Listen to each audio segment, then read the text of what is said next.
It's all about humanity.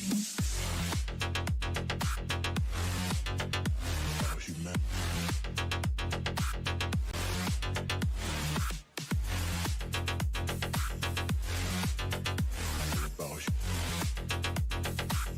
It's all about humanity.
The back and forth has got me so messed up.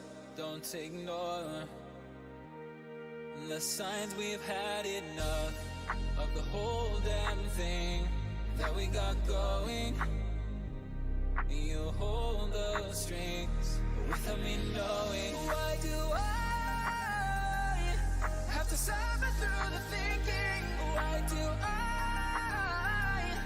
have the feeling that we're sinking? I need to find a way.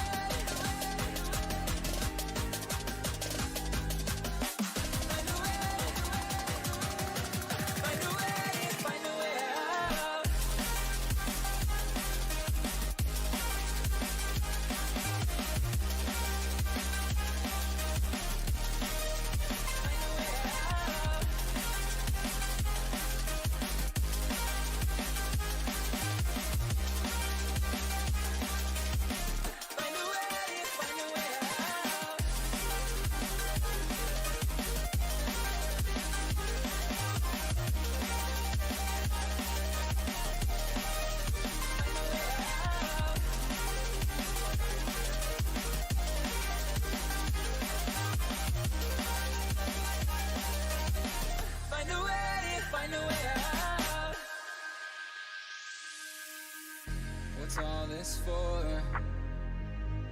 It's got me turned around, but I can't ignore the feelings that I found in this whole damn thing that we got going.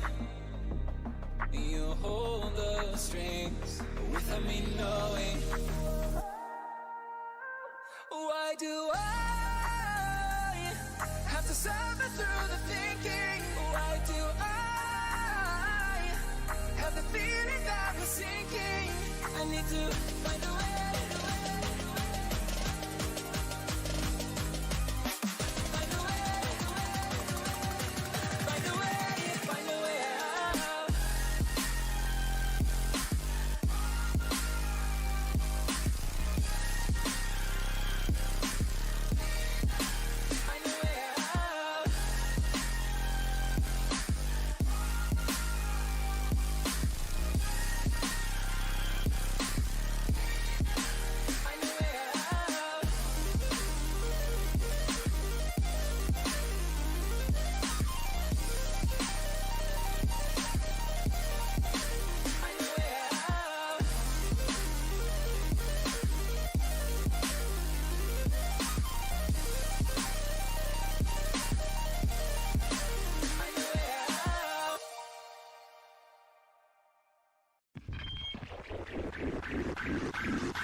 Bring it back now.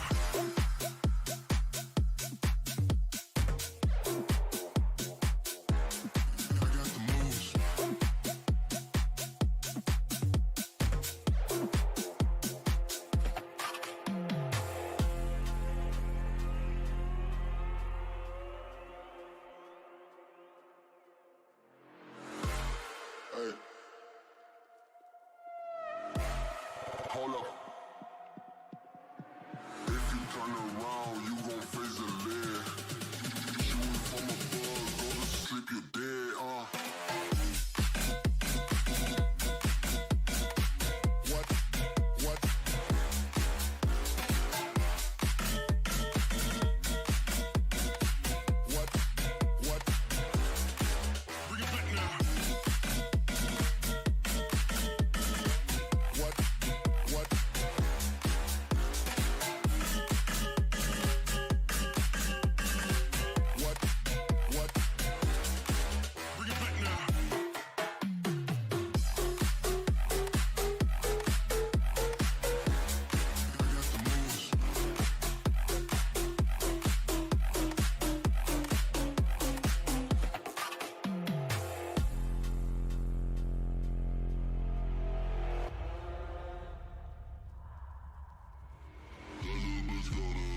afraid if our love collides, you'll leave me alone tonight. 'Cause I'm changing and I'm breaking.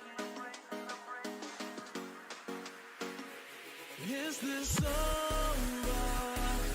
I'm scared to ask these questions, 'cause I know that you'll reject my love. Moving slower, frozen to these pieces without a shoulder to cry on.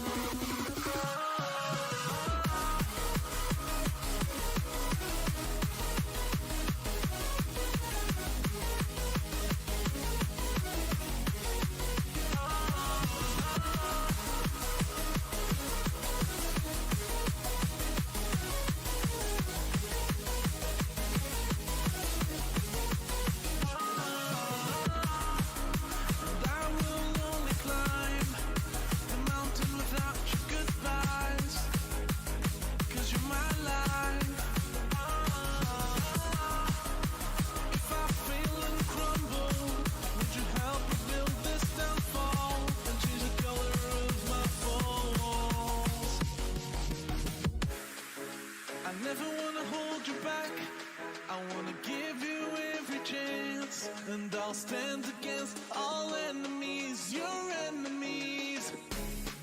I'm afraid if our love collides, you'll leave me alone tonight. 'Cause I'm changing and I'm breaking, but I'll still be your superhero.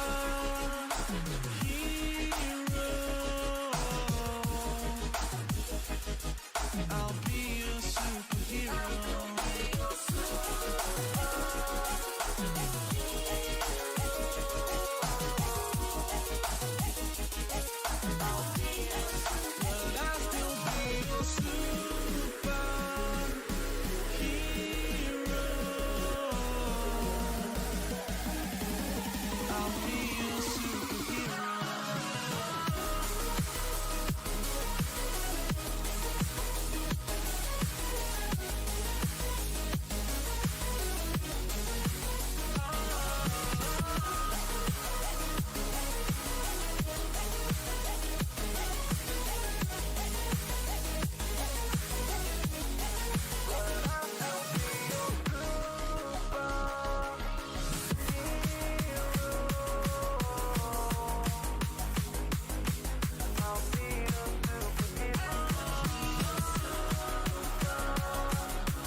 On my mind, so say it with hope and you were sure I couldn't agree that we were meant to be, but our love is what they talk about in movies. Our love is what they talk about, yeah, we were wild and free, and you know everything about me, so wild and free. And you know everything about me. You know everything about me. You know everything about me. You know everything about me. You know everything about me. You know, something that Alliance also know is that FNG really likes this Hoodwink hero. That was the other thing that we asked S4 about in his interview. We were like, what's up with this Hoodwink? And he was like, well, FNG was kind of salty that we didn't give it to him more during the majors, so I figured why not give it to him here. We were hot and cold on it, especially after Alliance got completely smashed by VP by first phasing it, but then they won. And I was like, oh, okay, well, maybe it's not that bad. And it was against a Timbersaw in one of the games, and now here they have Timbersaw on their team. Yeah, I think we saw at the major that LGD, they destroyed EG's Timbersaw with Axe Carry. And we came to this event, and I've I think, a couple axes where they have axe against Timbersaw and they're not laning it against him. Do you know why that is, Jenkins?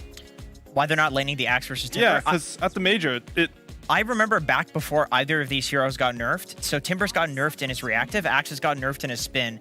It was a really like on razor's edge sort of matchup where like whichever hero gets like one extra wave or like support gets a good pull off. Like the hero that takes a little bit of an advantage takes a huge advantage, which is why I think you see the polar opposite thing happening depending on the game, where like Timber's either feeding off of the axe or vice versa, that Timber's doing really horribly. It seems to still be the same as the old days.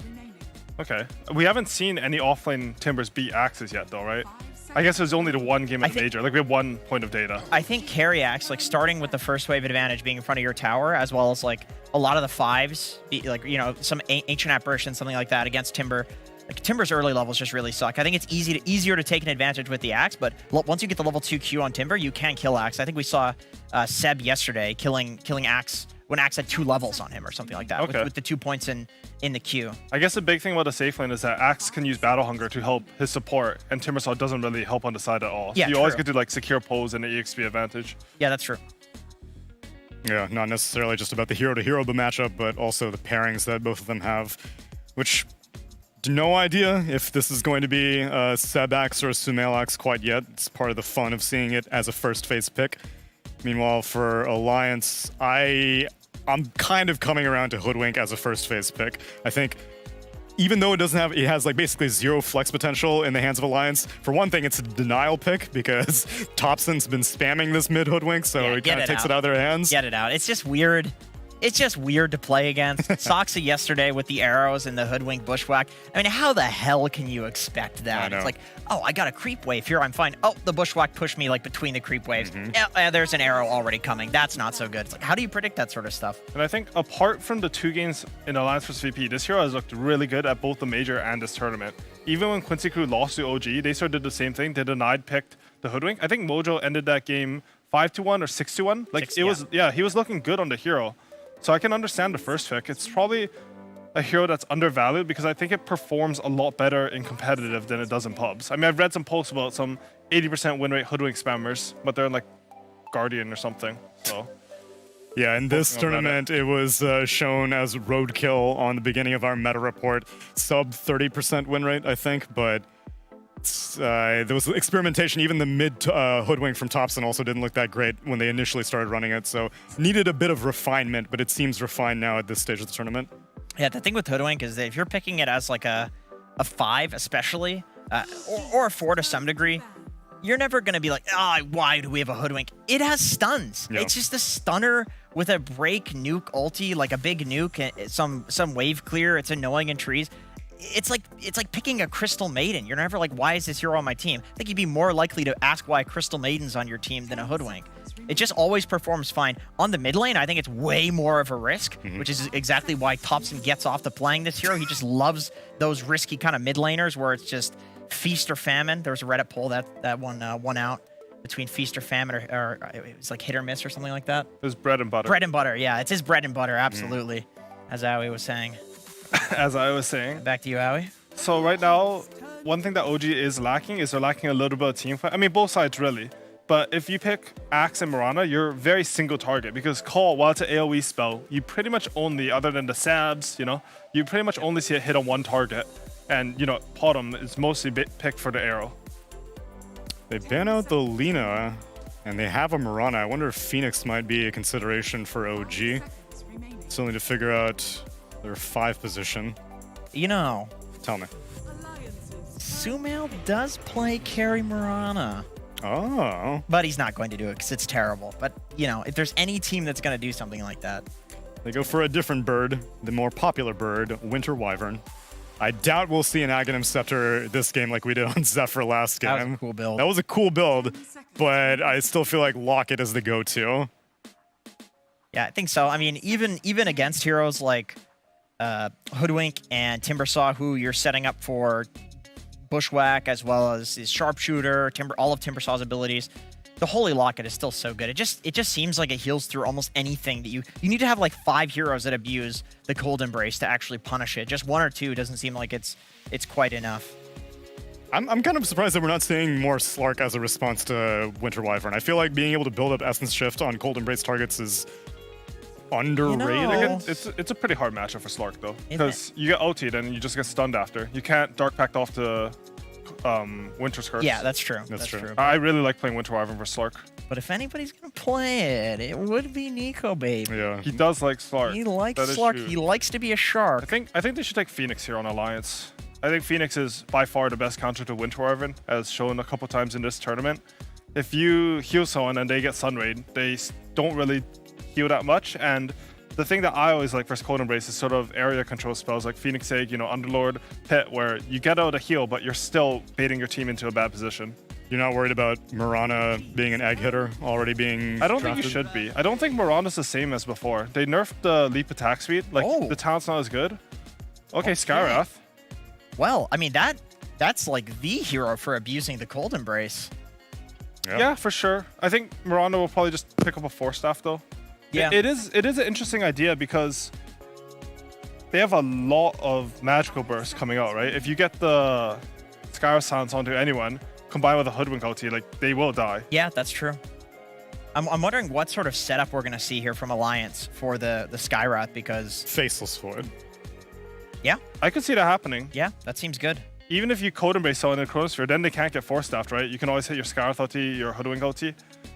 And this, I don't say it often, but I feel like Alliance's draft has a lot of damage. So what that means is that you can get control in your last two heroes, which is, it's sort of a nice place to be in. Yeah, but core heroes usually lack in control, and they're missing their mid and their carry hero. So I had the same concern with T1's draft earlier, and I was like, they need a core that can stun. They ended up picking Monkey King, which worked out fairly well for them. But usually the damage comes from your mid and carry, not from your supports. And that sounds like a Morphling, and it is a Morphling. Okay, so Morphling has been picked a lot as a Timbersaw counter. You get level 6, you turn into Timbersaw, and you just kill him with the Whirling Death. Yeah. I think we'll actually see S4 skip the Whirling Death this game if he's having an even lane. But we have seen a couple times where, like, I think Kezu's Timbersaw just killed ILTW's Morphling at level 1. Like, you do have some pressure timings. Even with the fact that the stat morph got buffed 3x in level 1, it's still, I mean, it was just horrible before, but now it's still bad. It's very punishable, and it's pretty difficult to play Morphling into Skywrath Mage. If Sky is popping off even remotely, you can literally solo kill the Morph at almost any point in the game unless he has a Linkins. They pair it up with a Wraith King. But yeah, Skywrath, one of the few heroes, the only hero in the game that has an instant cast silence. The only other one is Orchid and Bloodthorn. So that's a rare solution to a Morphling, and yet OG feel comfortable picking it into the Skywrath. 10 seconds remaining. And then Alliance follow up with the Wraith King, so not going to be a Faceless Void, Sure. but still some stun setup for the Mystic Flare. Yeah, it's like a low cooldown setup with the Skywrath. You can always burst somebody between these two heroes, and you have mixed damage. You could survive Axe's Call, but Axe's Call is on a low cooldown, so it's not really that big of a deal with the Wraith King ulti. But the one thing is, the skeletons are so damn annoying for almost all of these heroes, other than maybe Morph. Like, they do a lot of damage to Axe. That's the thing. Axe is kind of low armor, but once he gets the Vanguard, he is pretty happy playing against the skeletons after that point. 10 seconds remaining. Alliance ban out the Void Spirit. How do you feel about Puck for Limp in this draft AUI? Well, they have the overall last pick, so I think you sort of have to see what Alliance pick before you decide on your hero. There it goes. Like, you Call. might think Puck is really good for your lineup, but if you think Alliance are going to pick it, then you won't get the chance. That's true. Yeah, because they're both looking for their mid laners at this point, it seems. Because I guess at this point we've all but confirmed that it's an offlane Axe once the Morphling has been picked up. So Sumail on a more traditional carry, and now you need to find who can Topson build an Echo Saber on. Well, Pangolier is still in the mix if he wants to go for that. No Pango. I don't know. I do think some sort of extra like team fight lockdown from OG would be pretty good. Somebody to like run around and fight, because Morphling doesn't exactly want to be active in the first like 10 to 15 minutes of the game. And between these other heroes that they have, unless Axe is extremely popping off or the Mirana, they don't have damage. So that the puck in the bat right actually for them would be good, as well as the Leshrac on the other side. Maybe Ember Spirit would be a solid pick. I like the Pangolier if they have a good lane for him. Like you basically have to see what Alliance are gonna pick, and they're very low on reserve time, so they'll be picking it soon. Tiny? Oh, Tiny. Limp Tiny. I think Pangolier with the build that Thompson goes for is good versus Tiny. Traditionally, that hasn't been a good matchup, but that's because you don't get that much HP. If you go Treads, Corrosion, and Echo Saber, you have like That's true. You can 1600 HP. Tiny's not gonna burst you. Yeah, you can survive the burst. Absolutely true. And yeah, disarm against Tiny, very annoying. You just dumpster him in lane. He can't hit you. Can't hit creeps. Other than that, there's still Razor available in the pool, but that doesn't feel like a very Thompson-y hero.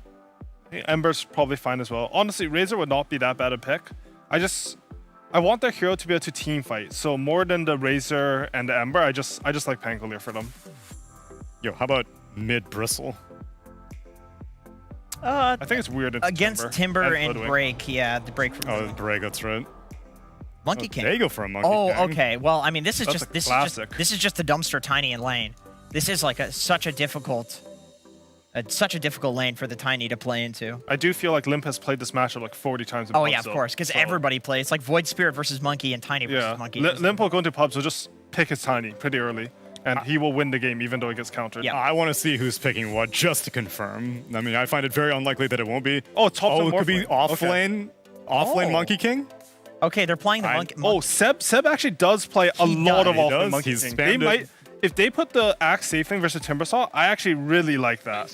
I think that could be really strong for them. What's it gonna No one's be, done OG? this tournament for some reason, but I mean, that sounds like it would dumpster the Wraith King yeah, in lane. that sounds really good. That sounds I want to see extremely it. good. It also gives you sort of more of a setup for Arrow. It's not the best setup, but it is there. I'm on the edge of my 28 seconds seat. on one. Come on, Sumail. Come on, Seb. They're doing it. Oh, They're they're doing doing it. Oh, Okay, that's OG are so interesting. smart. They're gonna lose this game because we're saying this, but they seem so smart. Really well, composure. Yeah, so reliable. The stun. So what is the deal with offlane Monkey King? We were saying that Seb's been spamming this in pubs before the tournament even began. What does it do? He Besides likes win the lane. He likes Monkey King. It's fun. Okay. But also it dumpsters melee heroes, melee carries. It's a good hero at winning the lane, as Jenkins was saying, but it's really good at moving around the map early. Like, you don't have to take the enemy tower, but you can make them unable to play there and then make a fast move to mid. If Thompson wins his lane, I think you can expect Seb to sort of leap from trees and come in from behind or hit a stun and go for mid tower first. Yeah, I think if you win the lane, it's a really good hero for moving around, like a traditional offlaner would, something like a Leshrac running around and killing people. And then that's why the picking condition for it is you need to make sure that there's a hero that you can lane against that you're going to win against. In Wraith King, it's like you just stun the skeletons, they all die.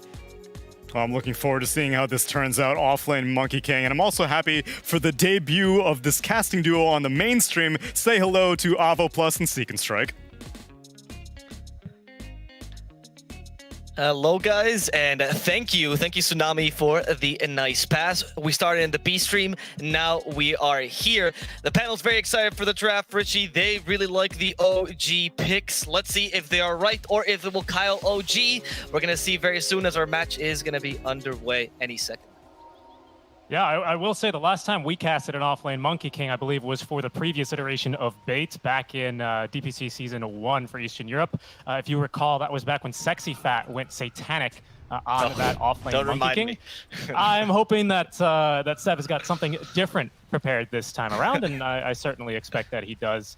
But I really like what Aoi was kind of hinting towards. This is just a super active build. That is something that Sexy Fat at least was able to show us in the last patch, and I'm hoping that Seb is going to be able to wow us with his early game rotations. Because I like the sound of taking that tower away from Alliance early on. It makes their jungling, like when you have to try and protect this Wraith King, a little bit more difficult to protect.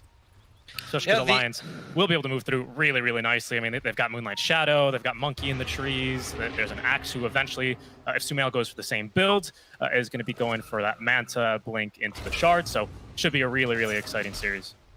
I feel like it's similar to last series where you actually get the really quick, constant fight by OG at one point, you know, when Axe and Monkey can come online. The build I've always seen on Seb is actually rushing that Witchblade that used to do a bunch, because of course that works. It's like a better Echo Saber, and then you are also very active to fight. The damage is not as important as the slow, and of course it does work on those statues, so I used to love that build. But I want to point out something from Alliance draft that I really liked as well from them. They're actually that's not copying, but they're taking inspiration, let's say, from a draft that PSGLGD did in the major as well. If you actually looked at the major, the Tiny had really terrible win rate unless he was paired with Ancient Apparition, because the Ancient Apparition allowed him to get those solo kills really easily. And PSGLGD found out that you can actually pair with a different hero, Skywrath Mage, and have a very similar result. With both the damage amplification, of course the Mystic Flare, you kill almost any hero, and it makes Tiny much more useful. I think Alliance is trying to use that strat as well. With one of Hanskin's also classical heroes, he's a really good Skywrath Mage. Well, we'll see how it's going to be working out for them here. We do have this solo lane up top, though. Seb ought to be able to pretty easily bully away S4, so it's that try on try down bottom. Of course, taking that first point in the Timber Chain just to make sure that Seb's not able to get off those free Jingu stacks and look for a kill. This bottom tri lane, though, got decent setup here available for an arrow eventually here out from Soxa using that call. Well, so there's a decent amount of kill potential for OG. I think it's a bit difficult for Alliance because no matter what lane you sent the Timber to, you know, you're going to be a bit... it's going to be a difficult lane. You know, that's why the Monkey King off lane was such a good idea as well. Yeah, it destroys Wraith King in lane, but Axe can deal with him nicely as well in this situation, because of course you have the safe lane advantage, and Monkey King can continue to put pressure against the Timber. One of the classic counters. Not as good as the Luna, but still up there. And then you rotate the Morphling, you do the Morph strats that the panel talked about, and you have some really solid ideas here from OG from the lanes. And then the snowball is easy, right? They're going to wait for that 20-minute timing with the Axe and just go ham from there. While Alliance want to get that farm on the Wraith King as soon as possible and try to use the Blink Dagger activation on Limp a bit earlier than that.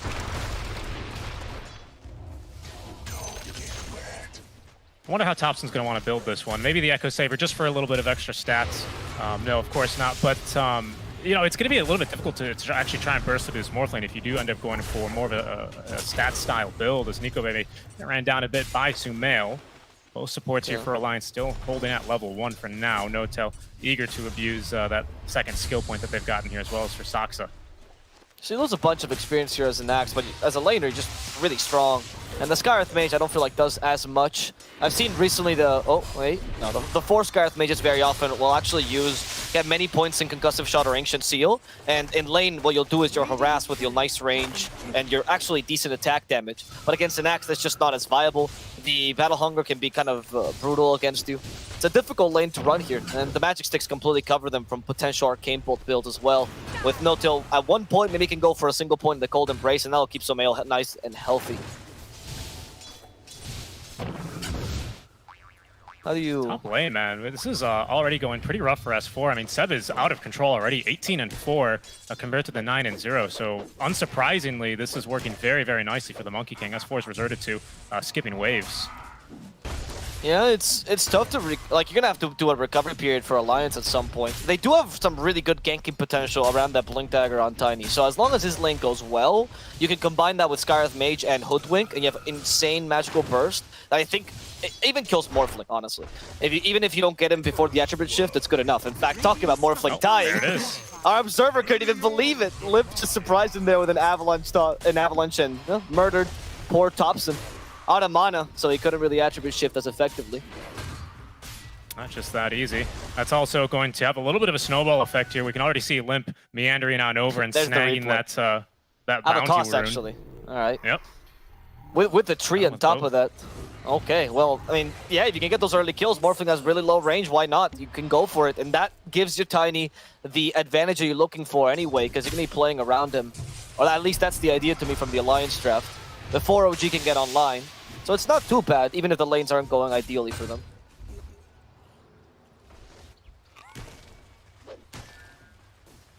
So going for, a bit of a laning build here already pretty early on with those boots after the Quelling Blade and the Wraith Band, just to be able to fight a little bit better. Wow, great kill onto Sumail. Acorn shot into the Bushwhack, though. Just going to allow Hanskin and Nico Baby to bump in a little bit of damage. Well, a little bit too much damage, I should say, that Sumail could actually handle. They guessed correctly the rotation from the Mirana. Go immediately for the Axe as soon as they saw that. Hey, this is the small recovery, but the Monkey King will get online, so Seb could still be a threat for you. He might be able to fight much sooner together with his teammates. In the middle lane, Limp tries to do the same thing again, but Topson this time has mana, first of all. And second of all, was ready for this. Not full agility when he was caught. Limp won't be able to get that sneaky kill a second time. We're going to have to show the replay a second time. They know. He's a fan of pinball. Seb's already got an Orb of Corrosion on the way, though, a full Orb of Corrosion, so he's going to be able to give S4 the boot relatively quickly, already up to level 6. Of course, S4 with Timber Chain at least able to get just, you know, a little bit of farm every now and then. But again, it's just pretty much domination here through and through in this top lane. Yeah, the Timber versus Monkey matchup is not the worst matchup because usually there's a support to help you out and mitigate some of the impact. Compared to a Luna that pairs much nicer with that support, Monkey King is better in the 1v1. But that was the ideal situation you got. And because this is your, per se, weakest lane, is the hard lane, right, for OG, making this work for you makes your bottom lane much easier. And again, stops the tempo from Alliance. Saxa just discovered a bunch of stacks here. They probably will be able to steal this. They have an axe, so I mean, it's honestly the perfect lineup to steal stacks with. Once he gets Vanguard, you're done for. That was Hoodwink mainly stacking it, actually. Hanskin could be in trouble here, but there's no arrow to follow up. They don't want to get a kill. Sumail's just looking for the easy stack money. Vanguard.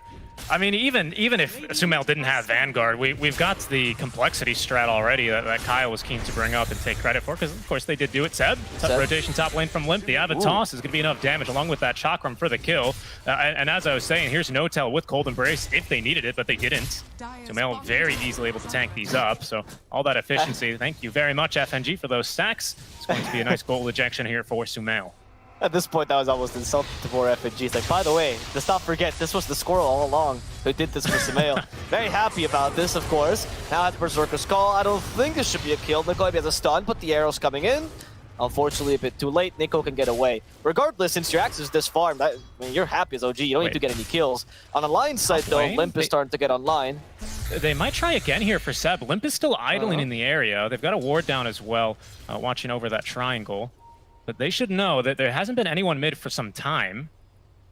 So they're going to be calling that one out. Sub playing it very safe here underneath that tier 1 tower. Limp just daring him to go try and contest the creep wave. You can see how low they keep that creep just to try and bait him in. There goes Limp yet again. Avalanche into the toss. Oh, he tosses the creep, though. Is that going to be enough damage? Not quite. TP's now coming through from the likes of OG as Limp... Oh, they actually will be able to chop down Seb. As for, in the meantime, escaping in one swift movement. Yeah, S4 was just on his way out, got Seb along the way, 4 points in Timber Chain. He knows there's no point in maxing reactive armor against the Monkey King. Instead, get the Timber Chain, more damage to farm creeps later, have a better escape, and on top of that, can get kills on Seb. The rotations have been on point by Limp. Again, they're just playing around the Tiny. They know Wraith King will be able to recover. They're just going to get some kills for him, get him the experience required, and also mitigate some of the impact Seb had in the early game. The net worth between Timber and Monkey King now is even. Limp even finds an Arcane Room. That's going to be great for one more Avatos here. Yeah, and immediately going for that Blink Dagger, so we're not going to be seeing a very similar build that Thompson tried this morning. You know, going for the Echo Saber. What was it? Kaya? Well, it was Sanjin Yasha, wasn't it? On the it was Midas into Echo Saber. Sorry, Midas into Blink into Echo Saber, then the Sanjin Yasha. Yeah, we saw the heat map, by the way. Limp has been in the top lane for a while. He knows the easiest lane to gank. Now taking some stacks. Thompson wants to disturb him. Here comes the Adaptive Strike, but Limp, you just can't take these creeps. He's a bit too afraid. Bottom lane, Nico is also fighting against Sumail, but we're interested to see what happens to these stacks as Saxa joins them. S4 wanted to protect his mid laner. Again, with the lack of reactive armor, though, you don't want to fight head-on just yet. No, not much. It's level 3 already, so and he's got the casual cloak for that magic resistance. So as soon as that he sidesteps that arrow from Saxa, he's not going to be too scared of these guys. They do need to land just a setup arrow to be able to get the bonus damage off from Seb, who actually has maxed the Jingu Mastery, by the way. So he should be... I'm a little bit surprised not to see him take a point in Primal Spring. Not because, I mean, that's kind of normal for a carry to take points into Primal Spring, because that's actually what you farm with. But he's going to be forced to lane a little bit longer. At least his rotation game isn't going to be as strong if he just had a single point in it by now. But I think the idea is to just keep S4 closer towards the bottom of this net worth table, and so far, mission accomplished. I think the idea is similar to the Midas we saw earlier on Thompson, whereas I don't want to fight now, so why should I build for it, right? The ideally, Alliance doesn't come to my part of the map. I'm not going to try and gank to create space, because I'm going to try to punish them instead when they try to go for me. I'm okay with that. OG has demonstrated this kind of thought process before. Alliance will have to now make the plays and make them correctly, and now the ball's on the Alliance court. Let's see. Limp is very close to that Blink Dagger, not quite yet, as Nico will be desperately trying to find farm. He's not going to take this tower by any means. They're just going to be waiting for Limp here to come online. As FNG, by the way, the king of stacks. Oh my goodness, 9 stacks. I think he's stacked at least once per minute.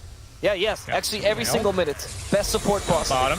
He's going to use the call, try to TP out. There's a Wraithfire Blast in a second, and it will be used to kill the King. The one true King, of course, as Seb now actually having TP'd down bottom. Will channel that ultimate up as 4 is able to escape before we can get off the Jingu Mastery stacks. Oh, looks like he just got it, actually. And we'll be able to lifesteal off of the wave, full HP. Should be fine. Nico Baby seemingly ready to use that level 1 reincarnation because Alliance, they're bringing more people over. There's the Ava toss. Just the toss actually needed out from Limp to get the kill onto Seb. They have at least gotten the first reincarnation popped, but no one else here from OG to defend the tier 1 tower. And Limp not even wasting time. He knows he needs to go mid immediately, not chasing after the Mirana. Just goes back to farm, defend the tower as you mentioned. I think the farm he's sacrificing by going to other lanes, even if these ganks are not always successful, is worth it for the space that you're creating, and Timbersaw being able to get online. Hell, even the Wraithing is getting online just because of the rotations and space Limp has made. And then he can always recover just taking farm from the neutrals here, which is mainly the stacks. I mean, all this farm you're seeing from the neutrals have been the stacks from FNG, some of which actually got stolen by the Morphling. Yeah, very true. Plus, this was meant to be even higher. If you recall, we did steal this stack right where Nico Baby's at a bit earlier. Sumail was able to take that and boost his early game here quite a bit. Hey, Sumail was going to be looking... Oh, that break, that's going to bother him. He can't spin any longer, so he can't take these creeps. FNG knows this, gets close. The Bushwhack only finds creeps, but actually clears the camp. FNG, he makes stacks, he takes stacks. This man, he's playing the jungle game today. He is. Playing a suitable hero for it as well with the Squirrel, I would say. But it's a really, really nice job there. That is going to let them know that there's vision up here, but because, you know, naturally the last groups in the camp are going to be the strongest ones, or the ones with the most HP. The fact that he picks all of those up means that it's going to be the most annoying thing possible he could have done to Sumail here. Yeah. Sumail, who, by the way, is making really great progress towards that Manta style. Yep. Another sharpshooter. I mean, FNG here, I think, more than trying to kill Sumail, is just trying to disturb his farm by taking away his passive, and I think that's perfectly correct here. Yeah, so we're gonna see what FNG did here. I love that we get a replay for the farm. That Bushwhack was on point. There we go, actually. Handskin will open up with the Veil already finished up, and they will be able to catch Sumail, who's just farming one single Ancient camp. Okay, well, that worked out for them. That was the blink reveal for Limp, right? Yep, into the smoke play, as well as a quote-unquote Veil of Discord reveal. Not really much of a reveal, but Hanskin sure made it look really damn useful. Blowing through Sumail in no time. Oh, Winter Skirt set up for the arrow. Here comes Limp though, kills No Tail immediately. Can S4 survive this? For now he will. Limp is the target, but Limp is quite tanky, and they just silence Seb. He can't get off the Wukong's command. They throw a tree at him. Seb, a bit slow. They actually used the Hoodwink's tree to Timber Chain 2. S4 getting closer to the Monkey King. He will get that kill. Revenge for the lane. They even bushwhack Thompson. He's been silenced. It's not attribute shifting, so S4 wants a second kill. The Berserker's Call stop the checker from being recalled, which means he can't get that last bit of damage in. Alliance won't be able to finish off Thompson, but they do get a nice little Monkey King. Limp's not going to go for it. Okay. Yeah, I mean, just getting the Monkey King was quite a play there as well. The arrow nearly connecting. Oh, mid lane, actually. Saksa, he's got 2 leave charges here. Nico Baby's just looking to force it out of him. There he goes. That was on point. That was really good. I never expected you to do that play with Timber, so that was very clever. Oh, really nicely done. Of course, the arrow that was meant to lock down S4 a bit longer through the curse. Unfortunately, it just got beaten by a creep. So OG, we're expecting a longer duration stun out from that curse onto the Timbersaw. We're rudely surprised when it was actually the creep instead. And S4 now is completely online from what was a pretty bad lane. He's even going to still go for the Kai and Sanch build. So you have pretty much a tri-core here for Alliance, whereas OG, the Monkey King, lags behind. He's a good utility core, doesn't recover as easily as a Timbersaw. Finds Nico Baby, but actually maybe Nico Baby found him instead. Seb, they make him invisible. That shotgun actually broke the Bushwhack, not ideal. He's still been broken, but he's going to be able to get away. No dust, because they're all cores. Why would you carry dust? He's also really tanky. He's got Hooded Defiance already, so even though that was a pretty well-charged sharpshooter, it didn't do all that much to him at the end of the day. And especially with the Jingu stacks, able to go ahead, pardon me, and clear that easy camp and pretty much full heal. Limp is actually going for the Echo Saber, by the way. I mean, he is taking notes. It's a tip of the hat here towards Thompson. No, I mean, got the. This is what they always do. Blink Echo Saber. It gives you the burst, right? The difference in Thompson's build was definitely that Midas and S and Y. We'll see if he builds the S and Y later. Morphling the target here. Limp. Okay, smoke broke, so he knows they must be in the camp, but Thompson actually sees him. Oh no! Pushed into the high ground. Limp, but he has a blink dagger. He's fine. He's just biding his time. He's like, I swear, you hit nothing there. I'm nowhere. And he just disappeared. It didn't work out for them. Seb actually took the tower in the top lane. A bunch of shenanigans bottom that lead to nothing, which allow OG to at least take a top tower and expand their map a bit further. Yep, they got a D ward out of that, so, you know, it's not all time wasted at the very least. It was a pretty fresh ward out from OG, so now it's going to be a little bit scarier to go farm in their jungle, where, unbeknownst to them, there are 2 Alliance wards in the bottom area of the map watching over. Anyone looking to try and find a little bit of extra gold here. Soxa, though, doing the same on the other side of the map with that aggressive ward. Usually that implies that they're next to try and push a tier 1 tower, usually in the mid lane. We'll see if OG decides to put any pressure here. As actually, it's Alliance who are going to go for a bit of a wraparound. Let's see. Veil Discord's available soon. This is the combo I was talking about earlier with the Skyreth Mage Tiny. It murders, honestly, anything they find, even a Morphling. Or perhaps a Winter Wyvern who is really keen on scouting them out. No Tail. Oh, Winter's Curse used, so he doesn't want to die. Actually canceled the Blink Dagger with the Arctic Burn. Smart play by No Tail. Really didn't want to die there. I mean, it's honestly worse than Winter's. He wants to live, yeah. That ward might have been scouted here, but it looks like for now Alliance aren't going to be able to get a sentry out there immediately. So OG farming in confidence in the jungle. Checking quickly on Sumail. His progress towards Manta nearly finished. In fact, now he's got it with that last little spin. So Manta style completed. Alright, broken the Monkey King. Do they have any more stuns? There's a double damage, but no Echo Saber just yet, which means they don't have enough to actually stop that TP. Meanwhile, Thompson actually going to be breaking this tower. There's 2 fights going on. They're trying to kill the squirrel in the top lane. As Thompson, they know there's 2 heroes top, so he's going to be vulnerable and destroyed. Alliance, another easy kill for them here in the mid lane. Top, they can't stop another TP, the bane of Limp for now. But they got a kill on Thompson, so they're quite happy. Hanskin trying to de-ward, found by the Monkey King. Seb is going to finish him off. But they still got a mid laner. I think they're quite happy with that. Even the ward got de-warded there. Yep, that was him dying for the D ward, which again is very useful because that's now 2 D wards after not freshly placed observer wards, but definitely in the early half of those wards' lifespan. So we're playing with a little bit less vision now over on the side of OG, which makes it harder for Seb to rotate around as freely. It makes it hard for Sumail to know when and if he's able to farm safely, how far he wants to push. So it's a vision game. Really, really important to have versus a team that is going to be looking to be a little bit mobile in this early game.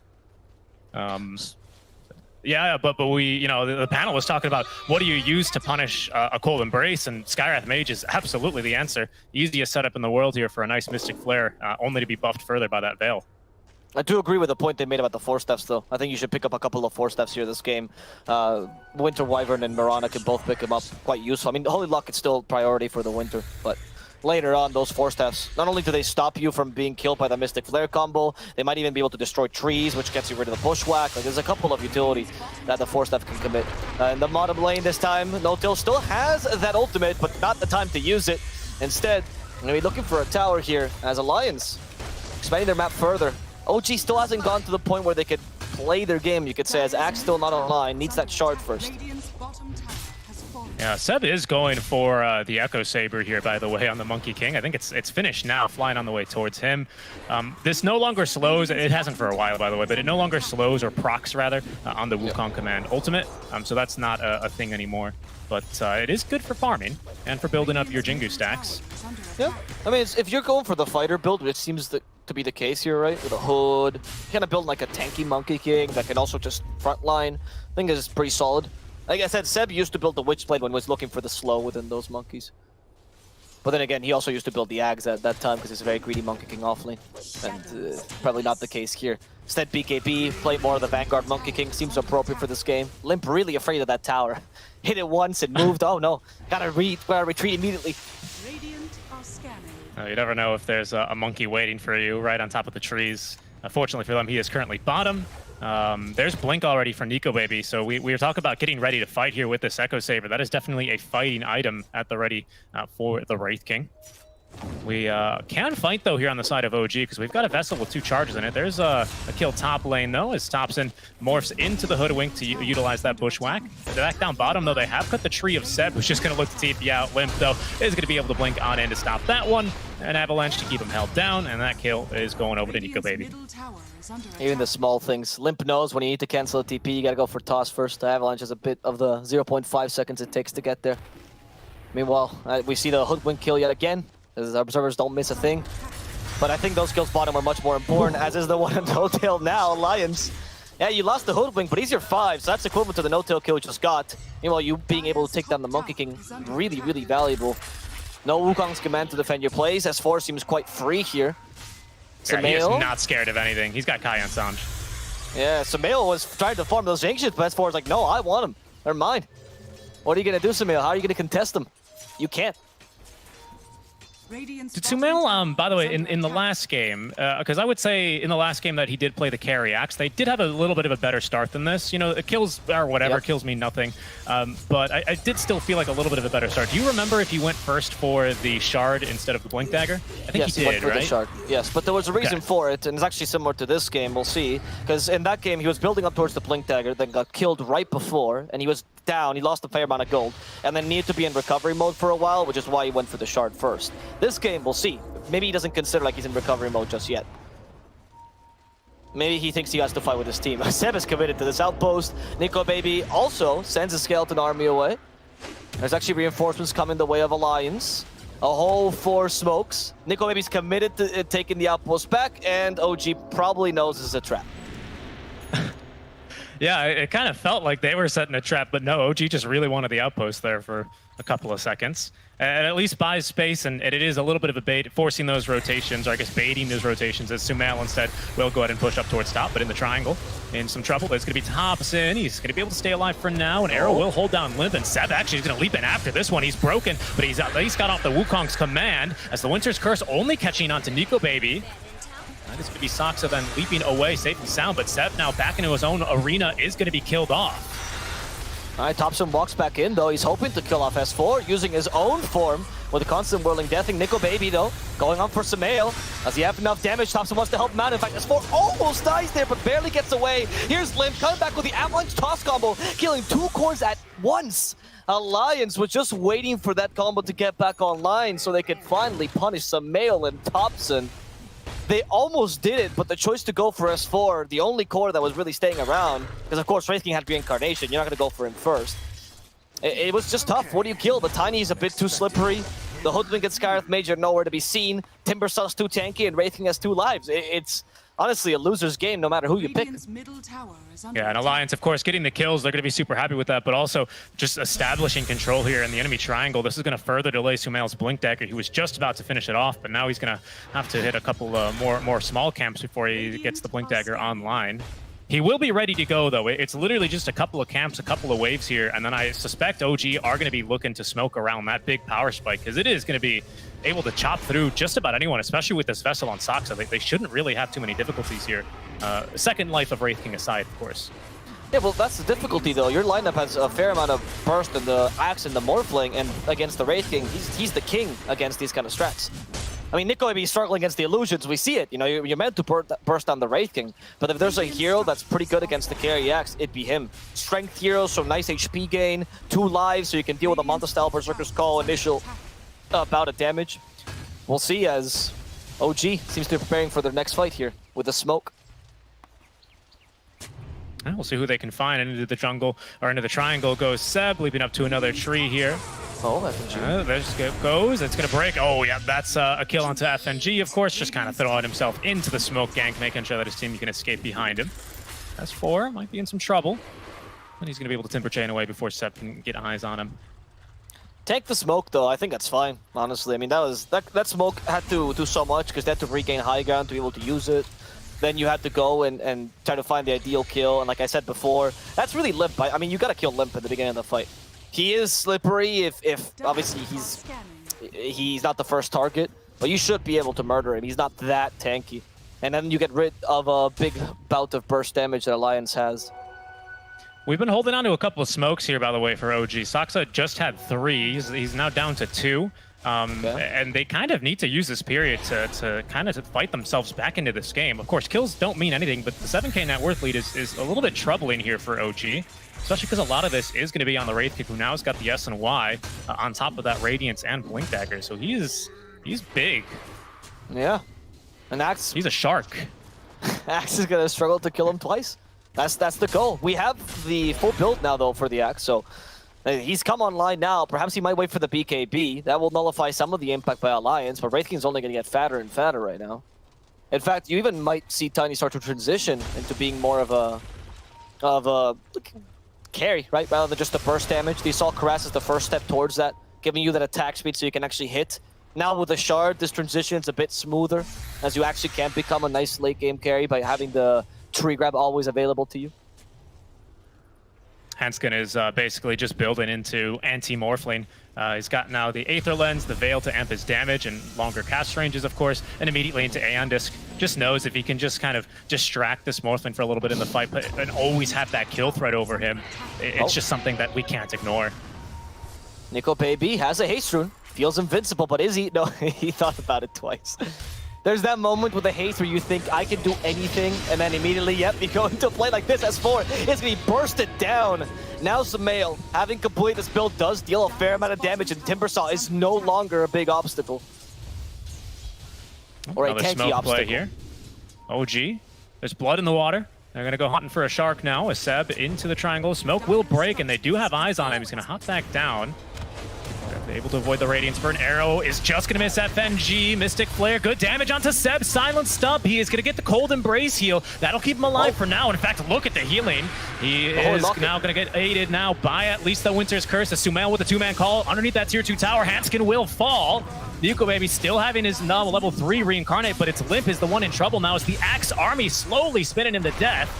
Now unaided by that vessel, Limp continuing to try and run away. As Thompson will waveform after him, and it's going to be Sumail with the dunk. Curing the kill and ending a 6-time unstoppable streak here on Limp. On point teamfight execution by OG. That was exactly what we were talking about, right? I mean, the Timbersaw is a freebie there, sure. But then afterwards, you being able to kill the Tiny first, that was the way you had to do it. You catch the supports out of position.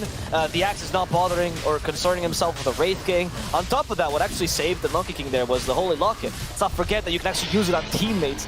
And that extra bit of healing towards the end allowed Seb to stay alive.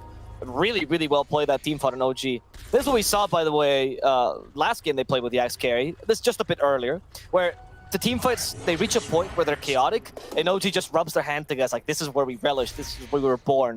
You know, where the chaos is one of us.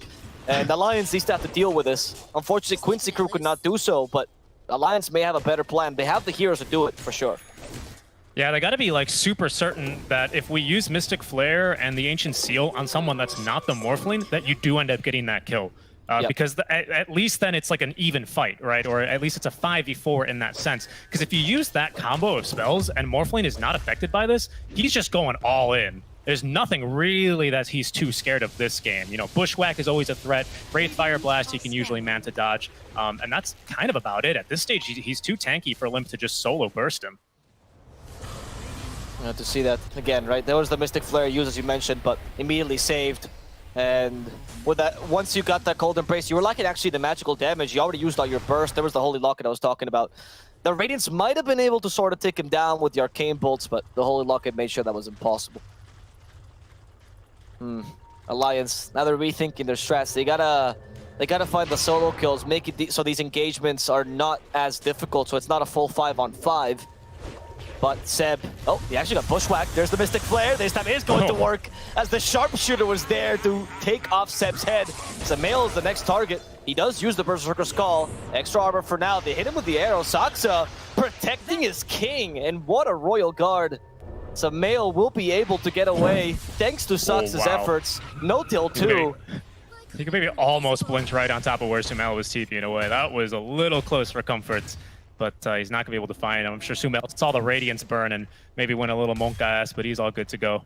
TP in top, and he's going to continue farming. BOTs now on the Axe, so he's very, very fast. Thank you for that comment. Top tier analysis. We got the Ethereal Blade as well on the Morphling. So now we can say the Morphling kind of came online, right? He went for like a stats build and then deviated into the shotgun a bit later. Gives you the viability of going for both, not immediately into the shotgun, which would have made you a bit too weak this game. I agree with his choice. But if it's Thompson, so at some point he has to build Ethereal Blade. It's in his contract, right? So I believe it is. Yeah, I believe it is. Because OG's green, of course. Oh, okay. Saksa, though, is going to get hit by the silence and cut down rather quickly. Nico Baby very eagerly getting right into the face of the Mirana and hitting her with Wraithfire Blast. And he's going to be able to do that a little bit more effectively as he's just about to finish off this overwhelming Blink. Then into the Eye of Scotty for our Nico Baby Wraith King. Okay. Why overwhelming Blink first? We've seen this before from... Was it Nico Baby that we were casting that did this as well, where he actually kind of rushed the overwhelming Blink to a degree? Yeah, I believe it is. So what's the idea here? Cancels Blink Daggers and Axe, stops Primal Spring, so that's pretty useful. A bit more magical damage, I guess, on the Winter Skirt or the Cold Embrace. So if you still have it off cooldown by some miracle, you'll be able to burst down someone that's been saved. That could be a potential. Also better farming. Yeah, it's good versus these illusions of Axe as well, because it basically, you know, removes that attack speed bonus you do get from the counter Helix. True, and other than the Manta style, you don't really build too many attack speed items on a carry Axe. So that is going to be a little bit of a large DPS, a little bit of a large. It is a pretty big minus to the DPS here. So there you go, Nico Baby. Oh, there's the Blink right into the face of Seb as now in they go for this team fight. They've already gotten rid of No Tail, so there's no Winter's Curse available. Nico Baby in a bit of trouble. Sumail just running him down as Seb and Thompson both looking to try and get Hanskin. They have cut down the tree of Seb, though, stunned for a couple of seconds as he now will look to rejoin the fight. Thompson in the Timbersaw Thorn, diving underneath the tier 2 tower, will lose the Aegis. And the rest of Alliance look to set up around him for the second life.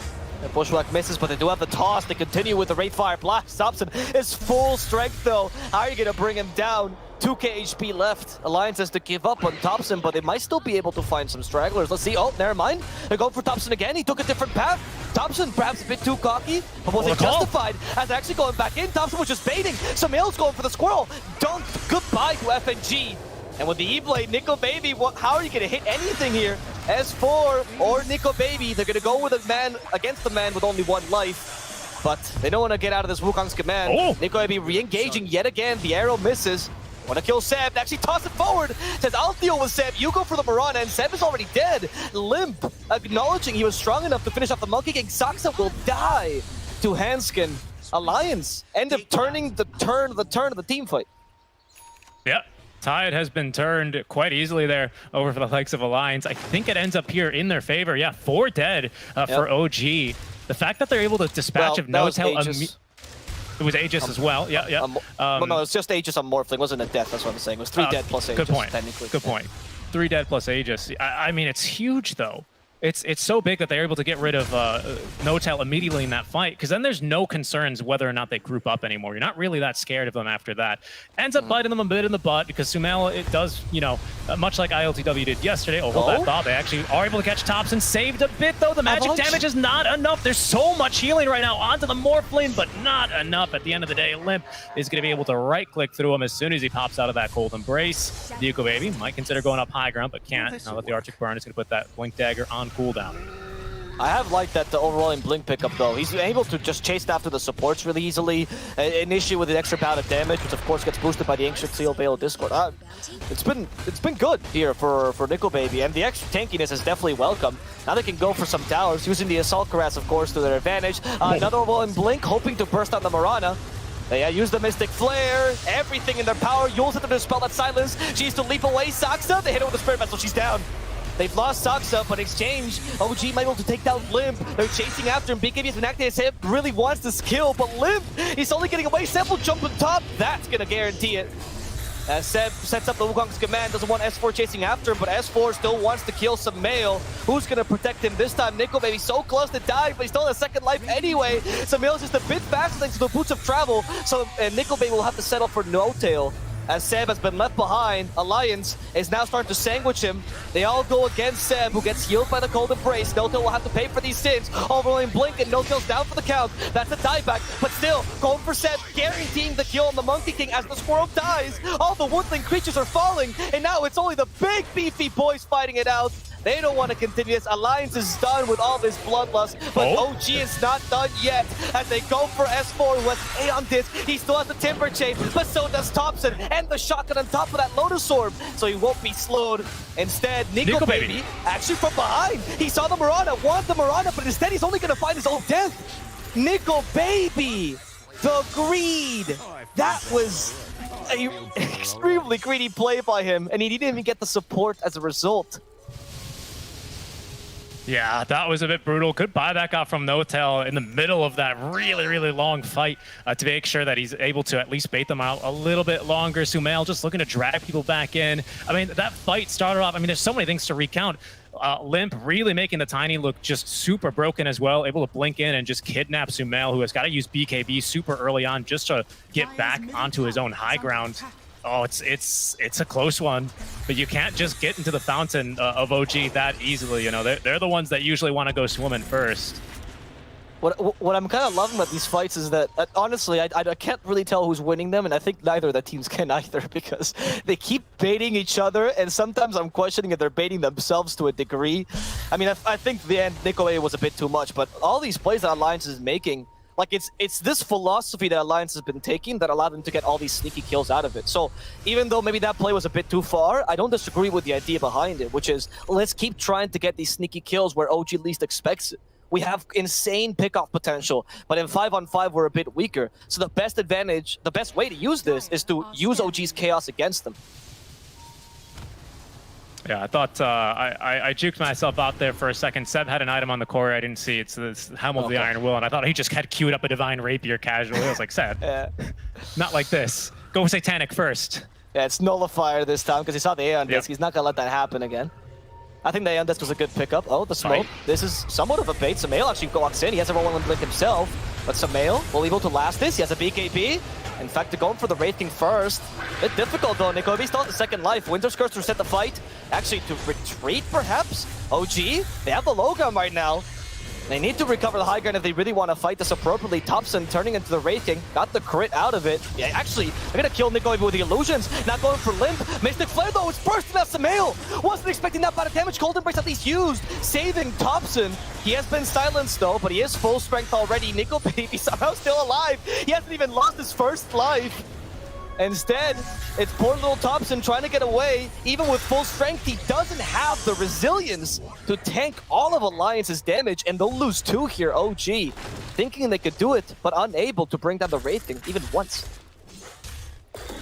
Yeah, he ends up getting level 25, I want to say halfway into that fight. So he's got that Mortal Strike cooldown, which of course is going to be a huge amount of lifesteal for him every single 2 seconds. On top of this Eye of Scotty in the middle of that fight, making this a really, really difficult engagement for OG, because as soon as they go in, they're kind of just committed, whether they like it or not. It's going to be second Roshan of the game, Aegis Cheese, and that Aghanim Shard, as they do at least be able to find the courier of Nico Baby in the secret shop. But it's not going to do much to stop them from completing Roshan. I like this strat. Alliance realized that the true weakness that OG has is the reincarnation. So like, why don't we just give it to a second hero? And then that way, 2 heroes are unkillable. It's literally 1,000 IQ plays here. He also got shard out of it for Tiny, so that's nice. Radiant's top tower is under Radiant's top tower. So I think the reason Sumail ends up not having Manta Style there was because he's got Flicker, so he's depending on being able to use Flicker to make sure he can get out of... Oh, hold on, S4, and Disc, of course, being dispelled by that Nullifier. Go baby, he's immediately in on a no-tail. They want to stop this curse from coming through, but they've got 4-step Sharpshooter just barely out of reach here. As they drag back Nico baby just barely. He's going to pop this Minotaur horn though, just to be able to escape back down to the low ground. But the rest of his team is here to support him. Okay. Alliance biding their time. They know that there's no need to rush this. They'll just wait it out. But OG, because of the axe, they also have some pretty solid lane clear here. And some good high ground defense. Mind you, we haven't been able to see it because Nico Baby, as soon as he sees the high ground, he's like, oh, I have to jump for this? Oh, easy, easy. And he just blinks right forward, trying to kill one of the supports here. Oh, we're gonna see the blink. There's the sharpshooter that Richie was mentioning. Just barely. Whew, whew. Clip the wing. Luckily, yeah. It's a wyvern, not a dragon from Game of Thrones, so it doesn't go down instantly. That's true. Good thing for No-Tail, because if they lost the Winter Wyvern there, they would have been without any counter initiation options, and that'd be a real pickle for OG right now. They're just not really that scared though of the rest of the counter initiation. Like Seb is mean and he's tanky for sure, and if he's allowed to, does a lot of damage. But with the burst that they have, they can pretty easily get through him. They figured out the Hoodwink has the shard now. Decoy. Yeah, decoy. Honestly, pretty good shard though. It's the only issue, of course, is that you need to you can control the illusion. You need to be quite clever with it, but I think it's quite a good shard. If it wasn't for the long cooldown, I think it'd be better. But it's 1400 gold, so what? Are you gonna give it another OP ability? Oh, what, Seb? DKBs, he'll be able to escape. That's Okay, also going to give the early warning system for Topson to go ahead and back away, as he was also farming nearby. S4 though, closing the map across the cap across the map rather quickly with that 25 talents. Topson is going to try and fight him. He's got Sumail here, so it's a bit of a bait. Aeon Disc is out. They do not have the the nullifier that they need. FNG though on the other side of the map, as Alliance are still looking to poke and prod in the base. And they're losing. OG are losing, actually. Saksa in trouble, saved momentarily by the stun, but he leaps down to the low ground and is picked off by FNG. There's a dunk at least onto S4, who does not have buyback. But we gotta get back and defend these barracks. S4, you had to die for this as Alliance. They're taking the racks. Your death was worth it. Don't worry, brother. Oh, no. The Tiny got caught out with a Berserker's Call. But Nico Baby actually wanted to fight this. They don't need S4. Nico Baby alone can do this. They hit it with a nullifier. Oh no, actually he avoided it, never mind, because he was invisible in time. Some mail. There's still the Ray Fire Blast. Nico Baby's not leaving your base, it seems like. Nico Baby's confused, he thinks this is his base now. He's going for Topson, this time the nullifier will hit. As Topson desperately trying to murder the squirrel. Unsuccessfully though. We still have cheese on Nico Baby, so I think he's kind of fine, but he might realize that without the Timber Saw, there's just no need to play this aggressively. Classic S4 play, distracting enemies so that your team can take base. It's going to work out pretty nicely as they are able to secure the entire top lane of barracks. Wow, already Hanskin turning that Aether Lens into the Octarine core. We can see here how this fight started off. Sharpshooter. Oh, wow, they just completely assassinated No Tail. Didn't even see it coming. That was a very dramatic death with the slow motion as well. That looked like Game of Thrones there for a second. Topson gets an illusion. Oh, he's baiting it out. Of course he is. Nico Baby really wanted that illusion room, but will that be punished? We'll see. Nico Baby still has a second life, and the cheese might be forced to use it relatively early as Lim comes back in. There's the cheese. They got Topson. And Topson will fall. Winter's Curse though, reset the fight, but without Topson, are you going to have enough damage? The Axe Illusions are hitting, they're spinning as well, and they want good arrow. They will take it. As from behind, Monkey King sets up the Wukong's command. Seb, how are you going to survive this? You, maybe with a Cold Embrace, the force that we're talking about, it's going to work out. It's going to save Seb. Nico Baby still has that second life though, and Seb will regardless fall. Limp came back into this to die. That is not what he was looking for there. Barely got away with his life earlier, and now just sacrificing it. But will that be in exchange for some mail? We'll see in a second as S4 is trying his best to kill off his axe. They need some sort of stun. FNG, where's your pushback now? Using the sharpshooter in desperation. But that's not going to stop that TP. Nico Baby instead finding a poor little Morphling, stunning off Topson. Topson has been hexed, and they want some roasted pig for dinner. The question is, will they get it? The Flicker helping him out with the Royce Fire Blast, settling the kill. Alliance not leaving any survivors. That's a dieback for Topson. Yeah, it is. Hanskin, he dies back for that, but he does so much damage in this fight. He ends up getting the kill credit for the death on the Seb. And now, I mean, you've got buyback on Seb. Saksa's back in 9, but Morphling is the bulk of your damage here. Morphling's been able to distract him long enough. As Nico Baby, there's blood in the water, immediately diving tier 4 is onto Sumail. Gets braced now, at least by No Tail. Make sure he's healed up aplenty. As forward Timber chaining away, Sumail now looking to displace Nico Baby here. A little bit with that call. Nico Baby taking a bit of damage as Seb is going to be able to set up the Wukong's command around him. Nico Baby, though, right back in onto No Tail, trying to at least get rid of these backline supports. S4 hit with Nullifier as the dunk didn't go through out from Sumail. He tried, but there's too much HP for Nico Baby. He's not even dead yet. Life stealing even more off Seb as the stun will connect. He'll finally end up losing that first life. But that's a dieback now on Seb. Oh, I don't know how you're going to defend this now. It's Axe versus the world with the help of a Mirana. Sox has done so much before, but no, Soxa won't even get a chance to help here. He has to leap the safety. Instead, they're going for Sumail. Sox has already been bursted. Limp wants the last one. It's going to be 4 Axe. There's 3 toss charges. Sumail won't last this. The buybacks come out, but Alliance, they're now running rampant in the OG base. OG has 2 people to defend this again, but this time they only have a single life. And that better be a valuable one.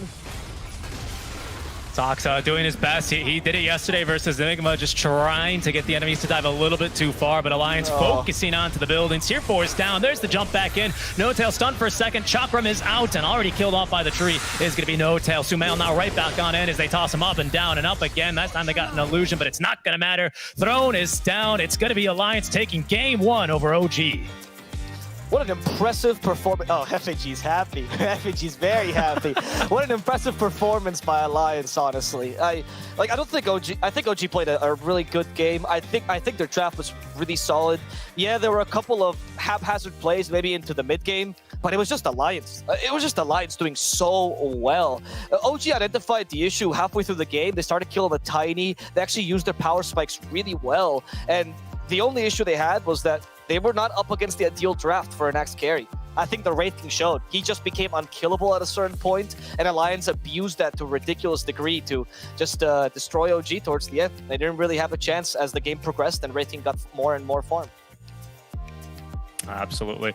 I felt like they've also played really nicely around that Morphling, especially during that buyback fight, just kiting them around and giving just a little bit of a fight for OG to try and latch onto and take it away. But speaking of taking it away, don't we wave on over to our panel and say hello to Tsunami and friends?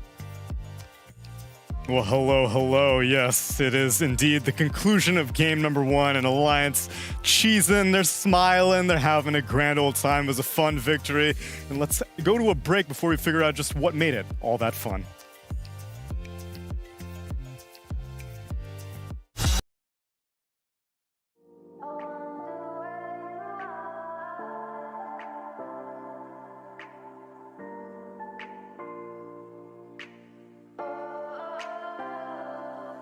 We are dreaming in the dark. We are nothing more than dust. Search but you stay lost.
ain't no stopping us.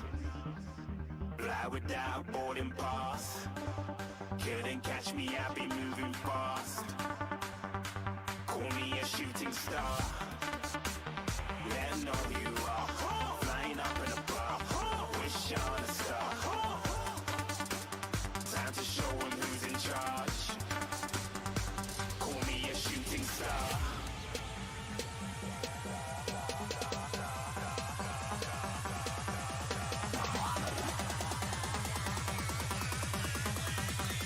Shooting stars. Didn't even get to bronze.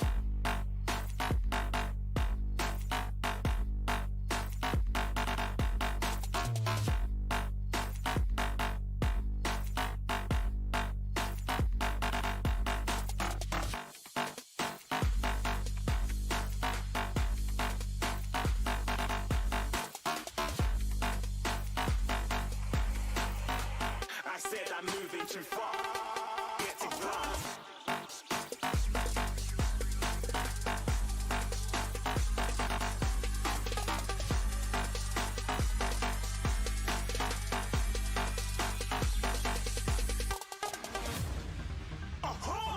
Looking at a shooting star. Got more than a couple of people going mad. I swear they're rooting hard. Tell them I'd be big in the game like she went and got them breast implants. I said I'm moving too fast. Didn't even get to glance. I'm ready to eat up track like I'm seated in a restaurant. If you had swag like mine, you know it's best to flaunt. We aren't hating because you aren't. Shining like it's neon. Rock like Kings of Leon. Shooting stars across the galaxy. I stand out, so don't be mad at me. Infiltrate, I'm with my strategy. When I turn up, then I just have to leave. Shooting stars across the galaxy. I stand out, so don't be mad at me. Infiltrate, I'm with my strategy. When I turn up, then I just have to leave. Yeah, shoot. Yeah, shooting. Yeah, shooting.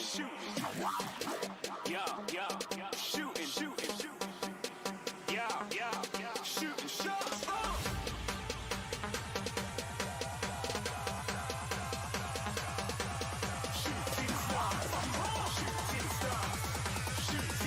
Shooting stars. Didn't even get to bronze.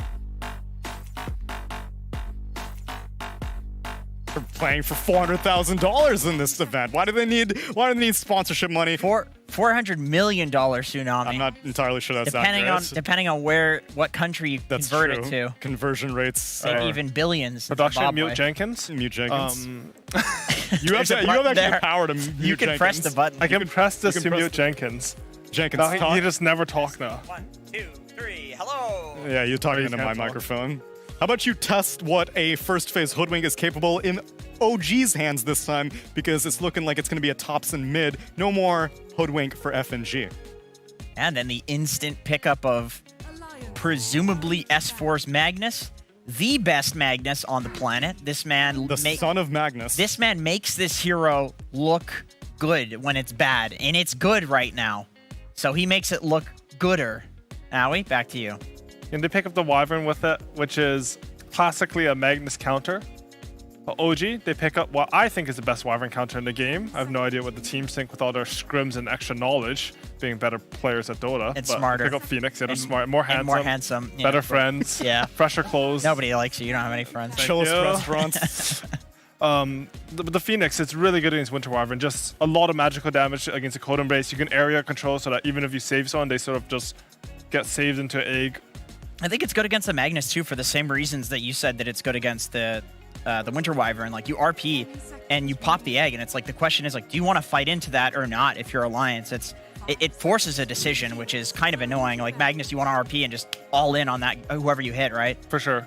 I think historically that's sort of been Phoenix's niche. Like we saw even at the 2017 Kiev Major, we'd have VP versus OG, and VP would pick Warlock, and OG would always just instantly pick this Phoenix, because if the enemy team is trying to build any sort of team fight lineup, and you have slightly better team fight, their lineup doesn't work. Yeah, fundamentally, it's just countered. Yeah, the game just ends because you can never fight, and that's the only thing that you can do if you mass team fight. How did you feel about the Skywrath as a counter to Cold Embrace? Was it relevant at all in the last game or not really? I think not against Cold Embrace, but it looked really good otherwise. I didn't really see him ulti Cold Embrace targets. Maybe like 1 second. Well, it was like a couple once. times. It's pretty good. It's like, I think the reason we didn't see it a lot is because he couldn't Cold Embrace. Like, he couldn't Cold Embrace pre-Force Staff against the Sky ult, because it's like, oh, I'm just gonna kill this guy if I Cold Embrace him. But even just with the Tiny, the amplified damage as well as the toss into the Skywrath Mage combo was enough to kill, like, insta-kill Sumail a few times. I also really liked his Veil pickup. It's multiplicative, and usually that's diminishing returns. But if you pass the threshold of like 100%, you're actually getting extra value. Scar Silence plus Veil will do like, the Veil will give more than 18%. It'll probably give, I mean, it'll only give like 20%, but it's nice.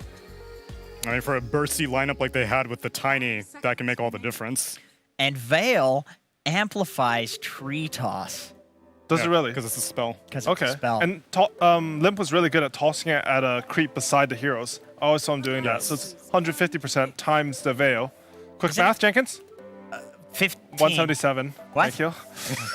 Okay, wait, so explain this, because Lacoste was also lecturing about this during the Southeast Asian DPC. Why should mid-Tinies toss the tree at a creep and not at the hero when they're trying to harass? Does more damage.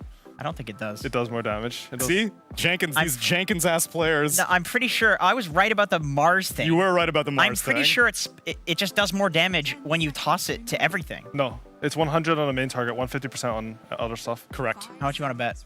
I will bet 1 slap on Tsunami. What the I will bet 2 slaps What on the Tsunami. Agreed. I don't agree to this! Back to the draft? Back to the draft. Back to you, Tsunami? I'm looking it up, but I don't want either of you to win. We'll see. So I pick up the Mirana. This is the Phoenix answer to some degree. It's not bad with the Magnus, honestly. These like big setups, Winter's Curse plus the RP into Arrow, it's really not bad for those solo pickoffs, even though you're committing like a huge ulti. It's still some setup for the Mirana Arrow. You're always going to get a 5-second. Also, I think Moonlight Shadow's underrated. It's basically a free smoke so you can get in there with the RP. That's true. Yeah, that's true. So they pick up the Omnite. That's What a the hell? classic counter to Magnus. Okay, read this tooltip for You me. can't read. You have to read Throws it to the him. tree at the unit. Splash damage 150%. And proccing your attack on it. And splashing around. Yeah, so that means that... Ow! What the f... So Omnite's a classic counter to Magnus. You have Guardian Angel, which is clearly good versus the physical damage from and power, but you also have I wanted to say Cleanse, but Kyle said Don't I want to say something you dare else. use that a Kyleism. strong Dispel. Thank you. For the Magnus RP, and also you can just what's that spell even called? I don't even know. W Heavenly spell, Grace? Repel, Heavenly Grace. No, before nobody they get plays RP'd. Omni, so like... I don't know what the spells are called. Yeah, it's It's called Heavenly Grace. It's a Thank strong you. spell, provides strength on the target, and status resistance? Yeah, status resistance. Okay, then. Yeah, Gods had an interesting argument behind why the big millionaire BTS owner Gods. He had an interesting argument behind why this new Heavenly Grace is worse, and he said magic or spell immunity is just 100% status resistance, which is true. But with status resistance, you can bait people. And also, it works against these. Does anyone think that Repel is worse than Heavenly Grace? I think it's near unanimous. that No, people when, No, I don't when, think so. when Omnite, when I think it's Omnite like- was first pick, it was because Heavenly Grace was much better. Yeah, well, they added the strength component. Also, to it Repel now. used to be like purgeable. So Yeah, you could that's just true. purge it with the Fusil Blade. That is true. Hey, there's a Whoa, purging diffuse- guy. that was even older. Okay, well, here's a strength hero that you can synergize with the bonus strength from Heavenly Grace. It's Sven. And a strength hero on the other side to purge out. You can still purge the Omni ulti, right? I don't know. This hero can. can Yeah, never you get can. sick. You can. Guardian with the Angel can still be little just purged Satyr off. creep. Yeah, the little Satyr is super legit on Doom. It makes it counter a lot of heroes that it otherwise shouldn't. Traditionally, I think Wyvern's supposed to be really good against Sven. But with Bushwhack Phoenix, I don't think this is the case. If you Cold Embrace, even one of your tanky dudes, he might just die. Like, if they get to a Spirit Vessel on one of their heroes, you get a Phoenix Ray, a Spirit Vessel on him, plus a Sharpshooter, that hero's just dead in Cold Embrace. Yeah, that's true. Sven is a very scary hero when he can buy stuff like SNY and have resistance from Heavenly Grace and just always move forward into fights. Yeah, it's a good counter to these big team fight wombos, like, you know, we talked about how status resistance is kind of like a worse spell immunity, but in this case, when you have these BKB piercing things such as Doom, such as Magnus RP, such as Winter's Curse, it's way better. Like, Sven is never going to be stunned, so it's good for Alliance that they have like 3 of them to layer on there. Although I think you just Doom the Omni here. I would imagine that's the yeah, ideally, yeah. It is a lot easier to knock that Doom than Omni Knight.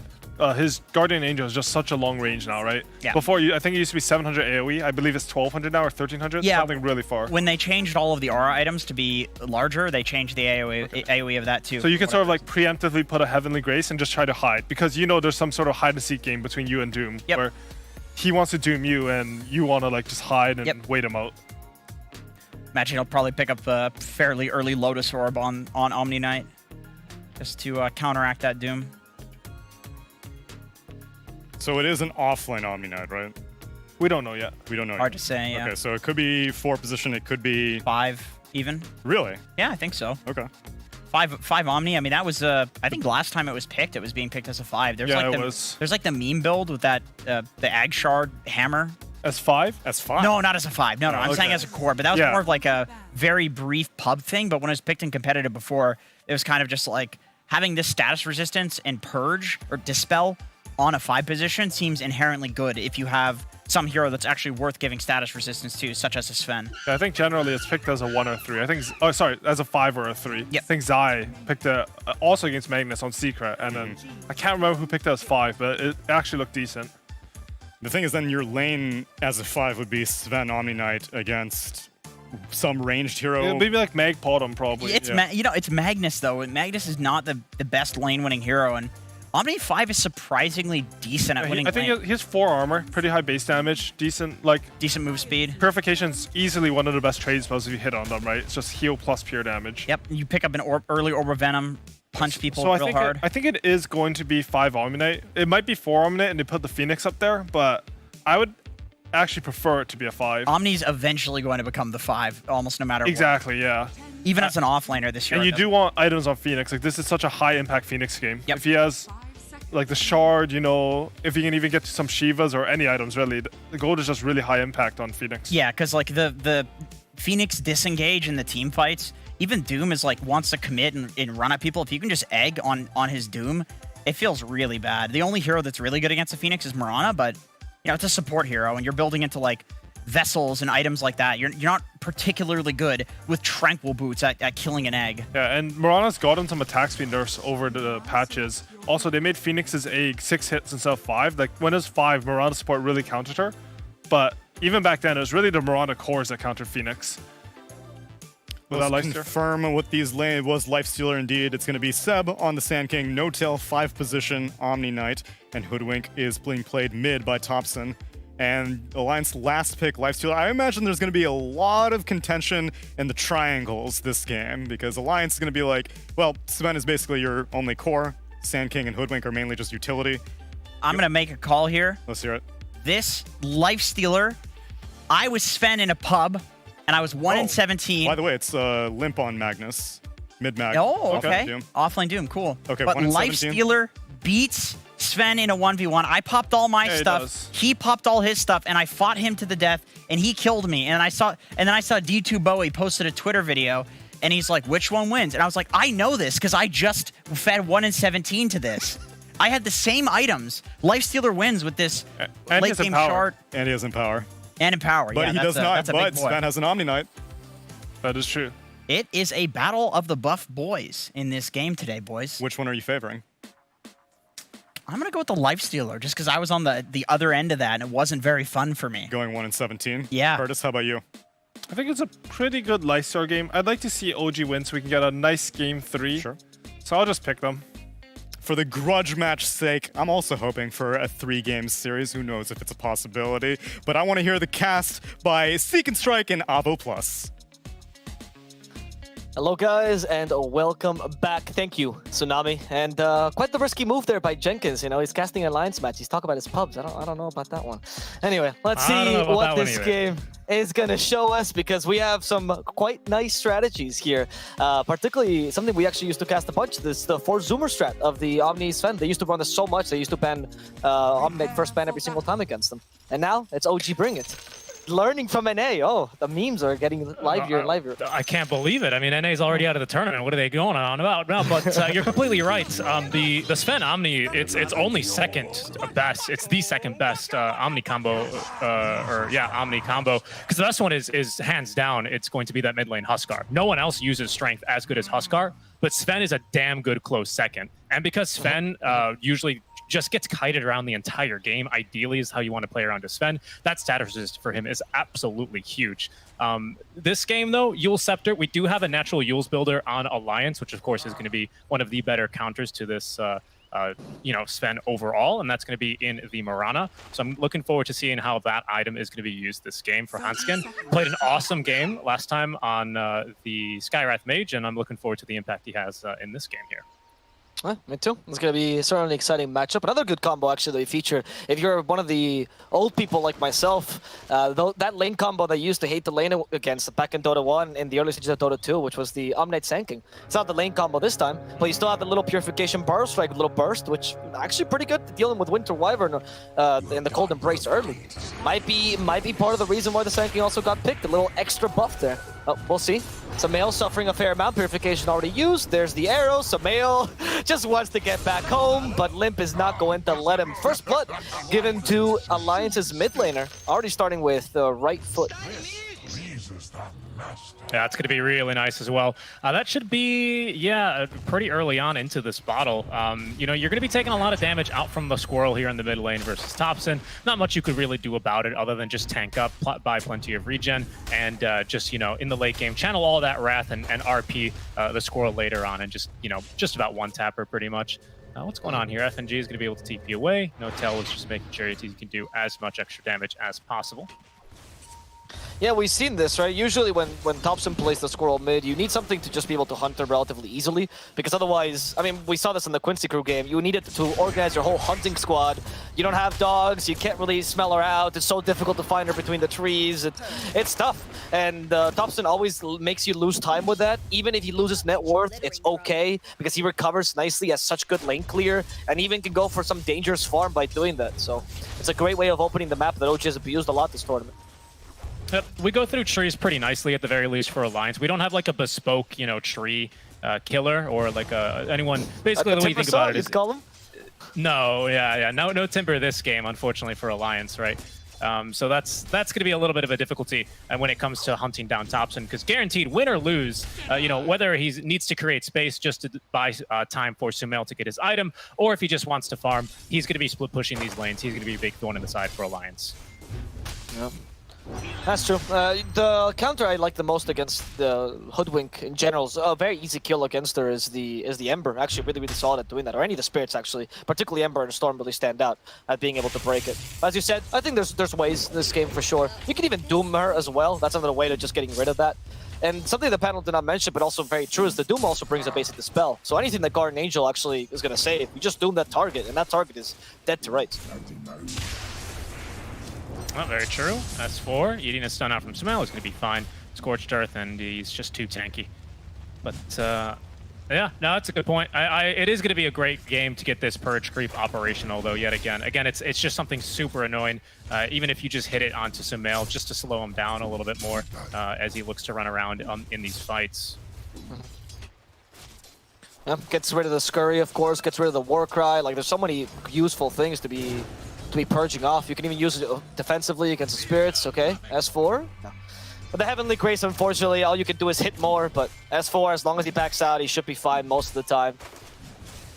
Not too dangerous. I don't think he's gonna die at all this lane. He has some really nice early armor, and even went for the double gauntlets early to deal with his Sven. There's plenty of damage, though, that they can pump out here, so got to be a little bit careful. He's still got 6 stick charges there now, popping them. But Sumail, he knows, like Aoi said, he knows when he's strong. He knows when he can secure his own farm, and for the most part, with the Omni Knight in the lane with you, this is definitely a lane where you can afford to do that. So we're seeing Limp kind of leaving the lane of Thompson. I mean, not very surprising as a Magnus. If you can afford to go jungle and there's not too much loss there, you might as well. The creep wave is near the tower anyway. Thompson does offer a lot of harassment. And I mean, Thompson destroyed a Bat Rider mid, so if you're going to be able to beat that matchup with Hoodwink, I think a Magnus certainly is going to suffer. There's not many chances of you being able to shockwave skewer her into the tower. Oh, well, he's at least going to go for the shockwave play mid lane, but not much else done. Yeah, I think it's a good response by Limp, just to not really worry about it too much. You know, you're not laning versus someone like a Lash. You're not laning versus someone like a DP or a DK. You can afford to just farm waves in between, and, you know, maybe the creep wave gets pushed, but you come back and you push it right back in the face of the squirrel, and you're all good to go. That's a good arrow. Can they turn that into a kill? No till? This is the base armor the panel was talking about. Tanking those Mirana hits pretty nicely, but the leap, Hanskins come into this. The Heavenly Grace to heal him a bit, but it's only a little bit of regen. It's not going to do enough, even with the extra strength. The poor Omnite will fall there. Nowhere you could really go. Alliance, by the way, starting off this game with 2 Blightstones on each of their supports. I assume one of these is eventually going to get turned into a medallion into Solar Crest here for Nico Baby, but they really do value just being able to harass these low armor supports. Phoenix especially here is going to suffer a bit to the Wyvern in the lane. Nico Baby. Okay, the stun from the Centaur. The neutral creeps are allying. Today, they really hate offlaters, huh? They're just attacking whatever they see that's a 3. Seb suffering much like Lelis. Yeah, he's not going to die. Lifestealer doesn't have enough damage just yet. He did go for the point in rage just to, you know, to survive that lane. As S4 and Hanskin, I mean, are you really trying to accomplish anything in this lane but getting the basic farm on Doom? I don't think you can get close to them at all, really. I think there's much more opportunities of you doing something bottom, really, with Lifestealer and the Winter Wyvern at this point. Yeah, I think Hanskin's probably going to look to maybe throw an arrow top and then look to rotate mid lane for a minute 6 rune. But we can see Thompson and Limp alike are very keen to just, you know, let the melee creeps do their thing in the lane, farm a small camp in between, and then make sure that they're not taking any tower damage here too early on. Limp's already super tanky here. Yeah, 1200, 1300 HP with the power treads ready to go. Yeah, the Magnus is not going to get killed. In fact, I don't think Alliance needs to get too many, any kills really out of these lanes. As long as you stabilize due to the power of the Empower. Sorry about that. You're going to be able to easily recover regardless. And OG, I mean, the difficulty is OG has a good ganking squad to deal with you in the mid game. With the Hoodwink sanking, I think most things will die to that. Especially if the Omni has a couple points in purification to add to that. Yeah, that's a good point. Lots of DOT, some good slows as well that you can end up using to make sure you can secure these kills. Hopefully they're able to give a little bit of farming time to Soxa this game. Because kind of picking up on what Ali was saying, there's a lot of items you do kind of really want this game as a Phoenix. Because not only do you really counter the Wyvern, but you also really counter this Magnus quite easily. There's only a couple of egg hitters you're super concerned with. You know, this is one of those games, Lifestealer especially, yeah. But we've got ways to protect you as well here. But like I said this earlier today, and we don't really see this much in shorter games, or at least like first or second item, mostly because of the prevalence of the Holy Locket. But seeing something like a Refresher on this Phoenix, I think, could still have decent value if it just wasn't such an expensive item.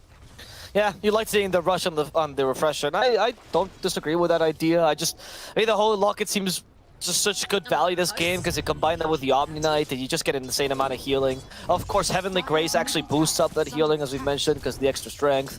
So I can see you going for just easier items than the insane double Refresher. But hey, we've been seeing a lot of Nyx rushing Ag, so it's not out of the question here. Seb in the bottom lane has a Soul Ring and a Burrow Strike, so you should be fine, unless... Okay, Seb saying the Burrow Strike to the last second there, and... Only level 1, not going to get too far off, but just enough as Soxa trying to play against his counterpart, his icy counterpart, and kicking him out there. Yeah, if we look over like at something that Nico Baby is going to end up building, might decide to go into like Armlet, Sange, into, you know, whatever the heck he kind of feels like. But basically, the Armlet, Sange, the most important part there, because already, I mean, he gets popped into a Cold Embrace. Whether or not FNG has the Holy Locket, it's still going to be amping up his heal in that Cold Embrace by just so much. like I could really see some damage issues here for OG if we do get these items online for FNG and Nico Baby respectively. Because really the only damage they have here to set up for is going to be the magic damage coming from an Epi, a Phoenix Supernova Sunray, and the Hoodwink. I mean, at some point the Sven will come online. That's when the damage issues stop happening. But you're right, you know, in the early levels, God Strength might just not be enough. Limp, oh, actually skewers a scroll into an arrow. And Skin jumping around like a frog. And Thompson will fall. Limp, nicely played there. Really want to get rid of Thompson as Nico Baby. Want to get that kill on Seb. You didn't come in the dust for that, but maybe it was just to harass him a bit. Very tired of this constant sandstorms. Sumail already into the jungle here as the top lane has broken down a bit. He doesn't really want to lane versus this Doom anymore, especially with the ice armor, as we can see him chase No Tail around the tower a little bit. But No Tail, not too weak. Oh, my bad. That was just a replay. Sorry. Not only do I sound like Suns fan, I also get baited just like he does too. But No Tail can slowly depush these waves here, make sure that they're not going to be able to lose this tower too early on, as well as gain a bit of XP and gold along the way. That's true. I mean, that kill was very valuable, though, so I see why you got the replay going. Being able to stop Hoodwink from being too impactful early is something the other teams have managed, and the issue was that the lanes weren't as easy. This time the lane seems a bit easier for Limp. We're gonna go for the Omnight in the top lane. Oh, Omnight hates the Doom. It's his arch nemesis. He's the founder of the Holy Light, you know, he's a soldier of righteousness, and then Doom comes by, takes away all your spells, puts a pentagram under you. He's just scared, he's constantly running away because of it. Unfortunate. Seb will actually TP up here to defend the tower. This will leave FNG down bottom all alone. He's going to be able to push a couple of waves here. 3 points in the Splinter Blast, so we've got plenty of split push available for Alliance on this Wyvern alone. They're taking Sumail for a ride. They don't have the Purge, though, unfortunately, so they're thinking twice about a double damage rune. You know, if Sven is glowing any kind of color, red, blue, you just don't get close to him. Well, now it's blue and red together. And still with the Mask of Madness available, I don't think this tower is very long for this world, especially with the wagon now coming up. Yeah, and I mean, they took advantage of this time to at least take the stack, so that means that Sven won't be able to take them. So that's a way to utilize this time if you think you can't defend this tower, but it is still a loss in map control. However, this means the stacks can't be stolen, and it was well spread between Nico Baby and Limp. Limp getting the better part of it, it seems. Nico Baby, he's going to be able to recover pretty quickly here and look to close the gap to Sumail just a little bit with the 40% cleave that he's eventually going to be getting. It's max cleave and shockwave, so he doesn't just have to follow Nico Baby around the entire time and keep reapplying the buff, because he's going to be able to find farm pretty quickly in between. Okay, Hanskin just got away from Thompson. That bushwhack always sets up for the potential sharpshooter, so Hanskin, you know, not gonna wait this out. He has the Yule Scepter queued up, so that the idea here is to completely cancel that sharpshooter initiation, in addition to setting up for the arrow. Very high value item this game. And of course, your favorite thing that Mirana does, arrow the catapult. Oh, no! They blocked it! The glyph! They found a way to deal with this disgusting interaction. Radiant's bottom tower. I mean, it still kills through glyph, so, you know, that's a little... I mean, I guess you can also eat creeps through glyphs, so that's fine, right? But keeping alive the wagon is just about to guarantee this bottom tier 1 tower. Limp is going to look to apply some pressure mid. We'll actually proc 2 TPs out from the likes of OG. Toxa. Wait, Thompson's joining as well. But OG's just here to defend the tower. Doesn't feel like they want to engage at all. Seb will try to do the same in the top lane. After all, since OG's already taken the mid tower, they're looking pretty good when it comes to map control. They should be able to secure a good amount of farm for the Sven. It seems like now it's full recovery for Nico Baby. Let's see if the Empower will work out for him here. Bottom tower is under attack. What do you... Okay, so Armlet Sange, okay. Do you fight immediately on the Armlet Sange this game? Is that the idea for Nico Baby? I'm not sure. It looks like maybe they were thinking about going for it, but mostly I say that because S4 did have that Blink Dagger queued up. Instead, he just fully bought out the Hooded Defiance, so he's not looking to be this tanky frontline initiator, at least not until Limp has got his own Blink Dagger. So it seems like they're going to rely a little bit more on the Magnus for the initiation in this kind of mid-game before we can get the Blink Dagger online for S4. Smoked up, though, he may... Oh, I apologize, actually. S4 does have the Blink Dagger. It was just on the way in the courier. Yeah, now he has it, and are they going to try to look for a kill? It seems like with the smoke. They do also have Winter's Curse. Sumail seems quite juicy. Sumail's running back home, though. He wants nothing to do with this Doom. Thompson, no, there's the Hoodwink. Coming in with a bushwhack. Acorn shot on top of that. Nico Baby just raging himself to safety. And Samael, he stayed there a bit too long. They doom him, but there's the TPs to respond to this initiation. Will they succeed? There's still the RP. Standard resistance on Samael, but he's still going to fall to the doom. Perhaps not the kill with the purification. And they actually save him thanks to the bushwhack and the purification. Guardian Angel to boot. Samael will live. The last magic wand the same from the Splinter Blast damage. In fact, FNG is the one who's going to die for this. OG just bamboozled Alliance. Alliance thought they could really get that kill, but it was all an illusion. Yeah, mass TPs, definitely well worth it here. At the very least for Alliance, there's no immediate objective available for them to take, but that's going to be a huge loss for them. Nico Baby, at least farming that piece in his own triangle, is not going to be too affected by this, but it's not exactly what you were looking for here off the Blink Dagger reveal for your Doom, as well as actually, well, it's going to stop Limp from farming too much here as well. That's 4, back down bottom though. Soxa, yeah, he's got Icarus Dive, he's off and away. Has already maxed himself these Fire Spirits. Thompson with a TD rune activated, chasing after Handskin. Oh, he actually is going to be able to find him with the Ironwood Tree, and Seb blinking on in to secure the kill. Is going to be able to get the job done. Acorn shot apparently is for noobs. Real pros use Ironwood Tree to set up for their kills. Honestly, I mean, it is instant. Yeah, it is. Acorn shot does have a little bit of a travel time, of course. You can also see the animation. But it does give vision, though. True. Well, it is true, but if you know where they are, I guess it's not too big of a concern. That was quite the kill out from Thompson. I don't remember the Dota 2 anime. Usually, it wasn't it Marcy that kills the squirrel. Instead, oh, that's true, actually. They got that one wrong here, but Thompson's not going to be too bothered by that one. A little bit of extra gold in his pocket. Can you imagine? Thompson just watched the anime. That one moment made him cry. Can't believe you killed the squirrel. Finally gets to avenge it. He's been training a Hoodwink mid for ages. OG just didn't want to let him play it. This is all a whole arc of the anime. I think Thompson would like that. I think that would be something that would suit his character. I think something that's actually like quite a big strength here from OG is the fact that they do have a mid laner and a support who will gladly play Hoodwink, because we've seen how strong it can be in a couple different regions, and just being able to first pick it and still willing to take that one mid makes it really weird to draft against, and especially the way that Thompson plays it, fight breaking out. The Burrow Strike, the Perma Stun with the Bushwhack. He's not getting out of this one. They even got strength. They don't mince their words here. They're gonna go full on with the ultimate. Or mince their spells, rather, as they also gonna go for that Roshan. Yeah, I mean, just to highlight this, the level 4 Heavenly Grace is a bonus 50 damage here to Sumail when he's got the God Strength active. And that's huge in the early game as well. I mean, it's 16 minutes in, and you basically to get a free, relic? It's huge. Yeah. The Winter's Curse, though, that's going to now play against them as he killed his partner. No more Heavenly Grace for Samael, but the Burrow Strike will keep Hanskin. Actually, will kill him. As S4 does hit Samael with a Doom, but everything's falling around them.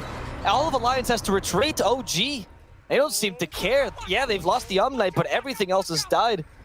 Alliance just lost 3 for this. Nico Baby still wants to go in, gets surprised by a Burrow Strike into the Bushwhack. Samael just got rid of his Doom, which means the Stormhammer was ready and available to finish off the Lifestealer. Yeah, that's now a back-to-back death there for Nico Baby. I mean, they were doing their best to try and contest the Roshan, but if you cannot control Soxa in these team fights, it's just the ultimate counter to your team fight here. There's a Supernova in the pit. They knew there was a Supernova somewhere. They just didn't have vision on it. And that made the fight so awkward for them. No one could chase any further to try and secure the kill onto Sumail. They very easily are able to finish off Roshan. And Sumail is just farming like a madman here. He's got so much money. I love seeing Thompson laugh. I could tell that was the sharpshooter kill that made him laugh at that. Protected by the egg. I mean, that's another way to protect the egg. Oh no. Oh no. They left the nether shell behind. Who's is it? What's happening? Someone pick up the nether shell. Oh, okay, Samael was just leaving it for later. Oh. Is it? It's Alliance? No, apologies. No, it's that's theirs. OG's. No, it's theirs. Yeah, okay. I just thought I'd come out from the creeps. Okay. And you give it, of course, to the Sven, because, you know, amplify the Sven's magic damage, big deal. Tower is under attack. Yep. Magic Resist is going to be really nice versus this Wyvern versus this Doom, as that's going to be the name of the game for them for now. He's going immediately into the Daedalus, though. Doesn't feel the need for a BKB when he's got the Omni Knight to back him up. Fair, honestly. This good way to close in this matchup that Jenkins was the 114 matchup, we'll call it, between Lifestealer and Sven. In fact, they want to go for another kill. Radiant's top tower. Yeah, it's Thompson who can give chase. He still has the Ironwood tree, but unfortunately he's not going to be able to find the Acorn shot combo here. Arrow is going to connect onto Seb. Thompson is going to be a little bit too early there on the Ironwood tree this time around. We'll be able to escape, but no matter, Sumail still able to find that tier 1 tower with the utmost of ease. I see what trick Thompson is using now, and I didn't notice it until now, but he uses the Ironwood tree so he can use the bushwhack, because the bushwhack is a long projectile, or takes a while to get there, and use the Ironwood tree immediately.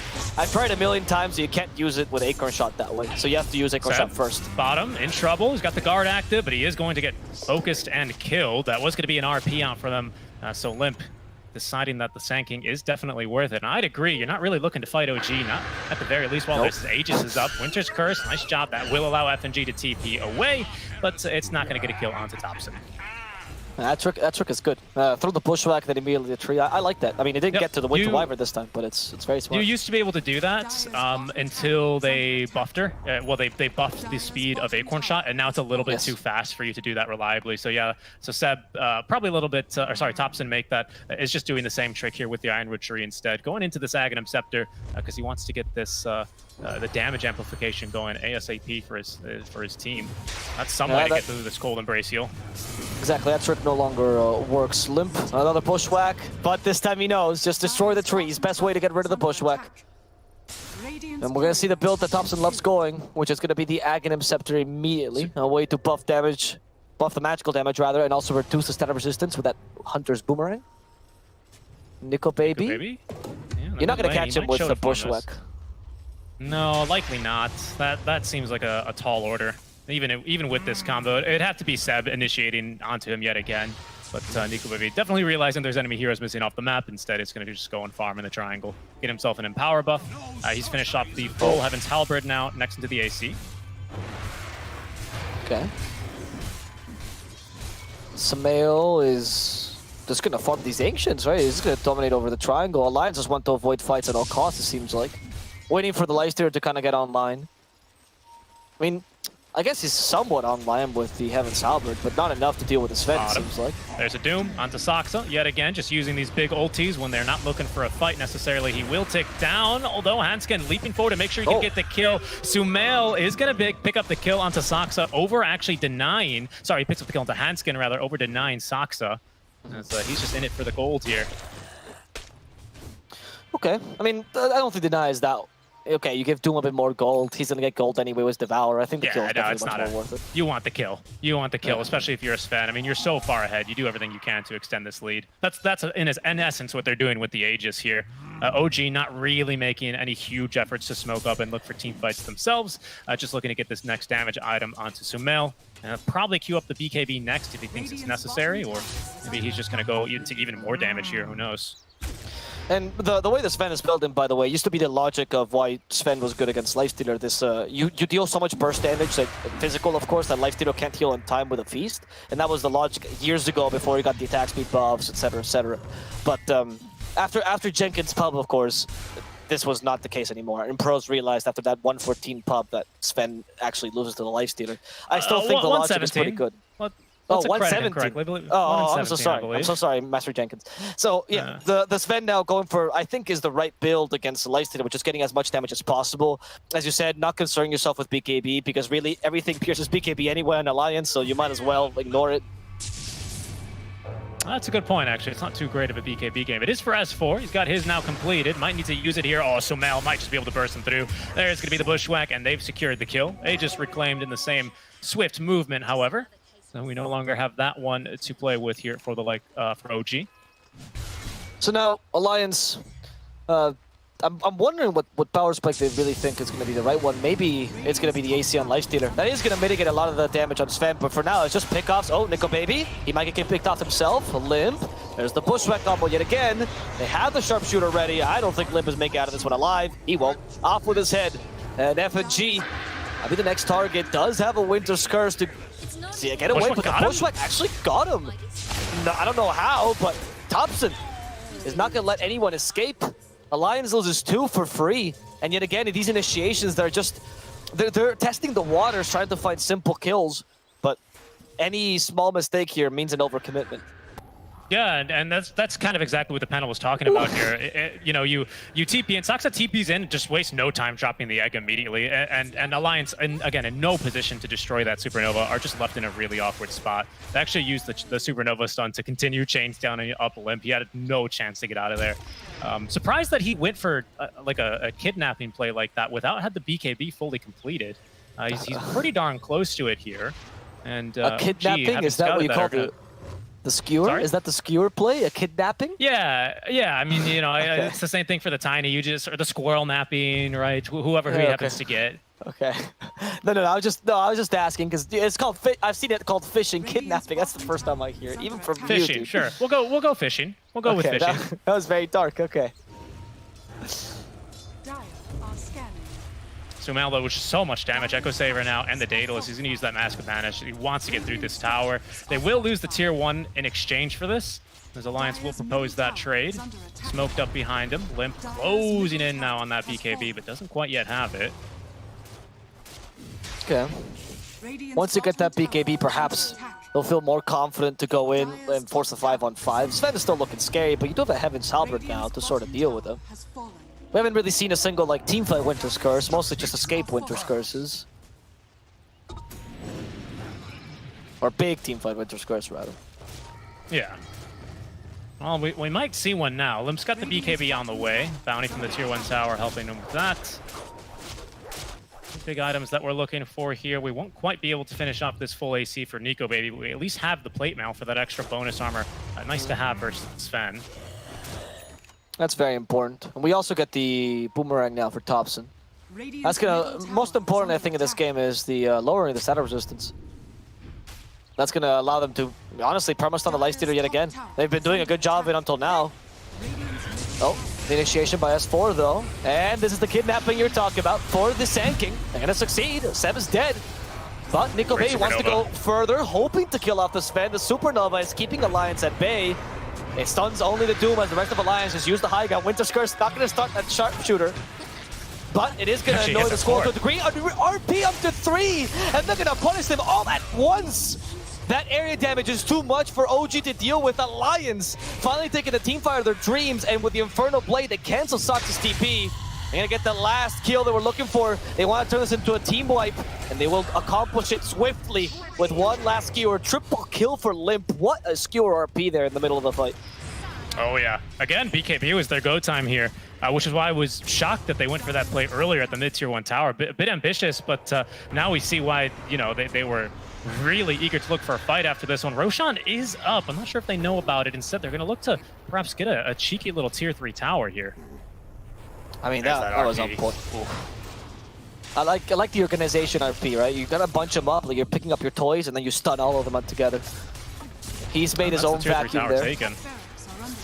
He's got the epicenter. He's gonna go for it here. Blink stun. Nice Nico rage. Baby though, way too fast. Immediately on the rage. Limp doesn't have BKB. Doesn't need it though. Nico Baby is just gonna walk off the high ground. Little scepter play though, out from Seb. He's not gonna set him up for much here. He will be able to escape. That was an I can do it too, Seb. Watch me. Just yells him right after. Don't let him set up whatsoever. Nico really wanted those racks because he went for the melee. Unless they take another fight soon, they're gonna end up reaching him. That's why I think he was committing a bit further for them. And now without Epicenter, or, you know, really any of the ultimates here for a while, at least Sumail's got God's Strength back soon, Supernova in 10, and Sharpshooter doesn't really have a cooldown. But no GA and no Epicenter. I'm surprised that Alliance aren't considering going for Roshan. Not sure if they've scouted it. Limp. Second Rosh, they do it extremely fast. Oh, OG scouted, that's for sure. Yeah. They have God's Strength yet again, so they have the Mask of Madness. So Nico Baby's like, yeah, you're right. I forgot something in that top lane. Takes the racks immediately. But he's going to go back. I'm assuming, I mean, they should guess something's happening. It's definitely the Roche. Oh, S4 just walks in. S4 almost got killed. In fact, he might just die here for free. S4 barely getting out thanks to the curse, and the curse will kill Thompson. Friendly fire here from Sumail. Thompson has no buyback, but they can still take the Roche as they're going for FNG right now. There's a Stormhammer. They don't have any more magical damage, it's just waiting him out. The Doom for Sumail. Not gonna be able to Warcry himself. There's a Supernova, but quite defensive this time. And Nico Baby just walks into it. Rage is not going to stop the stun, but it'll allow him to get away with murder. The Sanking specifically. And now Alliance can just finish Roshan. I mean, it's on 4k HP. You don't have the Squirrel for another 20 seconds. There's going to be no initiation here. It's all going to be on Seb here to initiate. No Supernova either. Yeah, they're going to be able to just say, thank you very much. You know, we were a little bit busy taking your top lane of Barracks, and how nice of us for you to prep Roshan for us as well. Yeah. So kind, OG, as Alliance just take it right away. There's the shard given to Limp. I actually like that very much. If he's getting good skewers and good RPs, give him the horn toss too. Yeah, that horn toss is really, really nice. You can catch multiple people with that as well, and it makes your combo a little bit easier to execute. You can go fishing even faster here now on our Magnus with that horn. This is going to be a little bit of an uphill battle for OG. I was really expecting them to be able to go through that Roche a little bit faster, but the Moonlight Shadow, like I always said, it's kind of really showing its strength here. Not even kind of, it is. FNG just walks straight up to Thompson, gets a little bit scared for a second before he realizes Thompson has absolutely no idea he's here, and then they kind of just send in S4 to clump him up. The classic way to deal with core is just be invisible. They don't know what dust is. It's not in their inventory ever. And that Winter's Curse so valuable. I mean, it's also because the big difference in terms of HP between Hoodwink and the Sven, right? You're not going to Winter's Curse the Sven, but Hoodwink is a prime target, and a glass cannon is the ideal situation for a Winter Wyvern. Some good curses, though, in general by FNG, so credit where credit is due. OG are setting up for a fight here. Yeah, it's a good one as well, especially if they could find Limp. They've got vision. There's going to be the jump onto Limp now. Disarm for a while is going to be Sumail, as there's no Supernova quite yet for Saksa. He's holding on to it. Limp healed up. Look at the heal, and even with the Sunray, Nico Baby right on top of the Supernova, though. He's going to look to scramble it, and then he will be able to get that one done. Just about on the cusp of losing the Aegis, as the stun from Seb will do just about that. Hanskin leaping in. Oh, the crits from Sumail, though, will put him down immediately. Nico Baby's now back, ready to just run away, actually, with that Rage already active. Double buyback out from Alliance, though, is going to spook OG, and they'll back up to their high ground. Yep. And with this, seems like the guys from Alliance want to continue putting up the pressure. I mean, they want to utilize these buybacks for something. Perhaps bait out an OG, who now used all the resources except for Epicenter and Garden Angel. Not the biggest things here, but, well, we hear the Epicenter. They go for the Life Stealer. Apparently, it's going to be huge. Nico, the activates the Rage in time. Open wants to heal back up. There's the RP as well. Sumail gets helped by the Guardian Angel, but dispelled immediately by the Doom. Who needs Purge when you got Doom? Sumail's down for the count, and they want to go for the Squirrel as well, but Thompson is capable of scurrying back to safety. S4 might be in trouble now. Hunter's Boomerang. These stuns last too long. S4 is not going to be able to get away. 70 seconds without him. We have a curse coming from FNG. Nice arrow. And yeah, they're going to go for it. There's going to be the skewer onto Sumail. Look how far he's been fished away. That's a dieback on Sumail. He's dead for 110 seconds. Oh, there's the horn toss and almost the ancient golem. They're getting the kill, but at the end of the day, it's now Nico Baby with 2 extra kills off the tail end of that fight. OG were just hoping to chase a bit further, but this ward paying dividends. As our observers highlights, the Alliance straight back up into the high ground like they initially intended.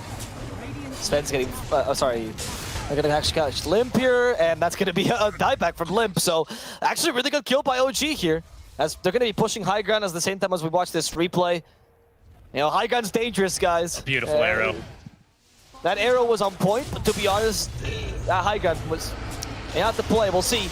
As they want to go for the Sanking, dispels the open wounds immediately. Nico Baby realizes he's not gonna heal as much, but the Fee's doing a bit to keep him alive. He still has an infest. They catch him with a Pearl Strike. As in goes Saksa, Winter's Curse. There's nothing hitting him though. And neither can Alliance's team do so right now as they infest the Winter Wyvern, hoping to let FNG live. But FNG's already dead. They have to go hit the egg. Nico Baby going straight and scrambling it yet again as Nico proceeds to murder No Tail. No chance for No Tail. Thompson trying to get him with a scurry. Nico is going to chase him to the ends of the earth. Nico Baby wants this skill, but he gets bushwhacked instead. And he's dizzy a bit, turning around a bit too much. Nico won't die here, but he also is not going to get the kill he was looking for. The reinforcements are coming, though. S4 running towards the base. Or the enemy base, mind you. As Seb is popped back. He does have spells to use, as there's going to be the stun onto Seb initially, though. Yule stepped it up. He's got Burrow Strike if he can just get away with it. He actually Burrow Strikes aggressively. It's not going to do anything because S4's BK beat and Nico Baby was raged. Buyback instantly, though, on Seb, as now they look to finally get Nico Baby out of the base. He's still holding on to a cheese, though, Avo now consuming that one as he is bushwhacked to the tree and broken. S4 blinking away. And now just the Rage TP. And guess what? Nothing to go through it. He's free to go. All right. They are going to hit the Winter Wyvern, though, with this. FNG needs to find a way to escape. Instead, he's just going to gain some time for his team. As the Doom is also fighting a Hoodwink here. S4 trying to run away from Thompson, who's almost out of spells, but Thompson doesn't seem to care. Even with low mana, he can chase after this Doom. All he needs is a bushwhack to set up for this. And in fact, Samael's running towards him, but S4 now he's a bit too far gone. He might even be able to set up for a kill here if Alliance wants to re-engage. So just a quick update on buybacks, by the way. Only 3 heroes didn't buy back in that last fight, being S4, Nico Baby, and Thompson. Thompson the only hero currently with buyback, but S4 is just 1 Devour away from it, as Seb is actually going to snag that DD rune. So pretty chaotic. A couple of diebacks, to say the least. But OG, they still hang on to this game. They only actually lose the tier 3 in the bottom lane, and they eventually get through the Aegis and Cheese, and are just hoping to now get into a better position to fight for perhaps this next Roshan. Okay. I got a Nullifier now, fresh for that Nico Baby. Good way to cancel. I mean, you already needed the Purge. Nullifier will proceed to cancel all of the Guardian Angel shenanigans. No more scurrying. He might have just gotten tired of the scurrying, to be honest. Because that last fight, that's what saved Hoodwink completely. Yeah, I mean, it's also going to be really nice versus the Omni, too, right? It's kind of the item that he's going to hate now that you don't have Purge on Diffusal Blade anymore. You can still Guardian Angel it. Sorry, you can still Heavenly Grace it out. So there's ways, and it not being purgeable like the Repel. That was very dumb, by the way, for the longest time. Like, it gives you magic immunity, but you can purge it. What? What kind of magic immunity is this? I was always very surprised by that. I mean, Oracle's got that now, right, on the Edict? No, it gives you magic. It gives you 100% magic resistance. It's different, friend. Magic immunity was the be-all, end-all of... it's the BKBs, you know? It's the creme de la creme of spells. Yeah, especially back then when magic immunity was really, really strong. It's got a little bit of a change with 7.20, I want to say, or one of those patches some time ago that everyone complained about, and now we all got used to it. It's true. As we always do, right? New changes, we always complain. You can tell AUI, for example, is one of those players, the old guard, because he was talking about Diffusal Blade purging it. Like, okay. Yeah. That was an okay boomer moment from the panel. Get more charges for it. Yeah, Purge is doing Weatherman segments now. Yeah, exactly. He's gone from a sword to a talent, imagine. Nico Baby. Is he going to look for an Infest kill here, or is he going to save it still like he's done for these past few fights? I think he's just going to get level 25. I think they're going to wait till this 25 talent to fight, and then they're going to look for it. I mean, Roche is going to be up to... Both of these teams, they know it's going to be about this next Roshan, so they're just looking to set out vision and just put themselves in the best position as possible to be able to take the fight easily. That is actually beautiful, that graphic, by the way. Yes, he's going to go... I'm assuming the Rage talent, 9 times out of 10, honestly. The win rate of the other talents sometimes is a bit of a lie, because when it has such a low pick rate, it's often picked to meme, or because you're winning by a bunch, right? Yeah, what do you mean? Albet didn't end all of his games in the major with 6 Desolators? Exactly, right?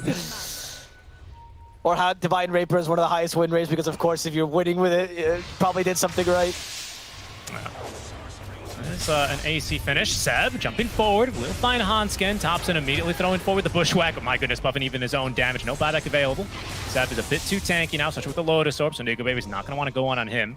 Using that open wounds, of course, doesn't want that reflected. He has taken that Rage talent here at 25.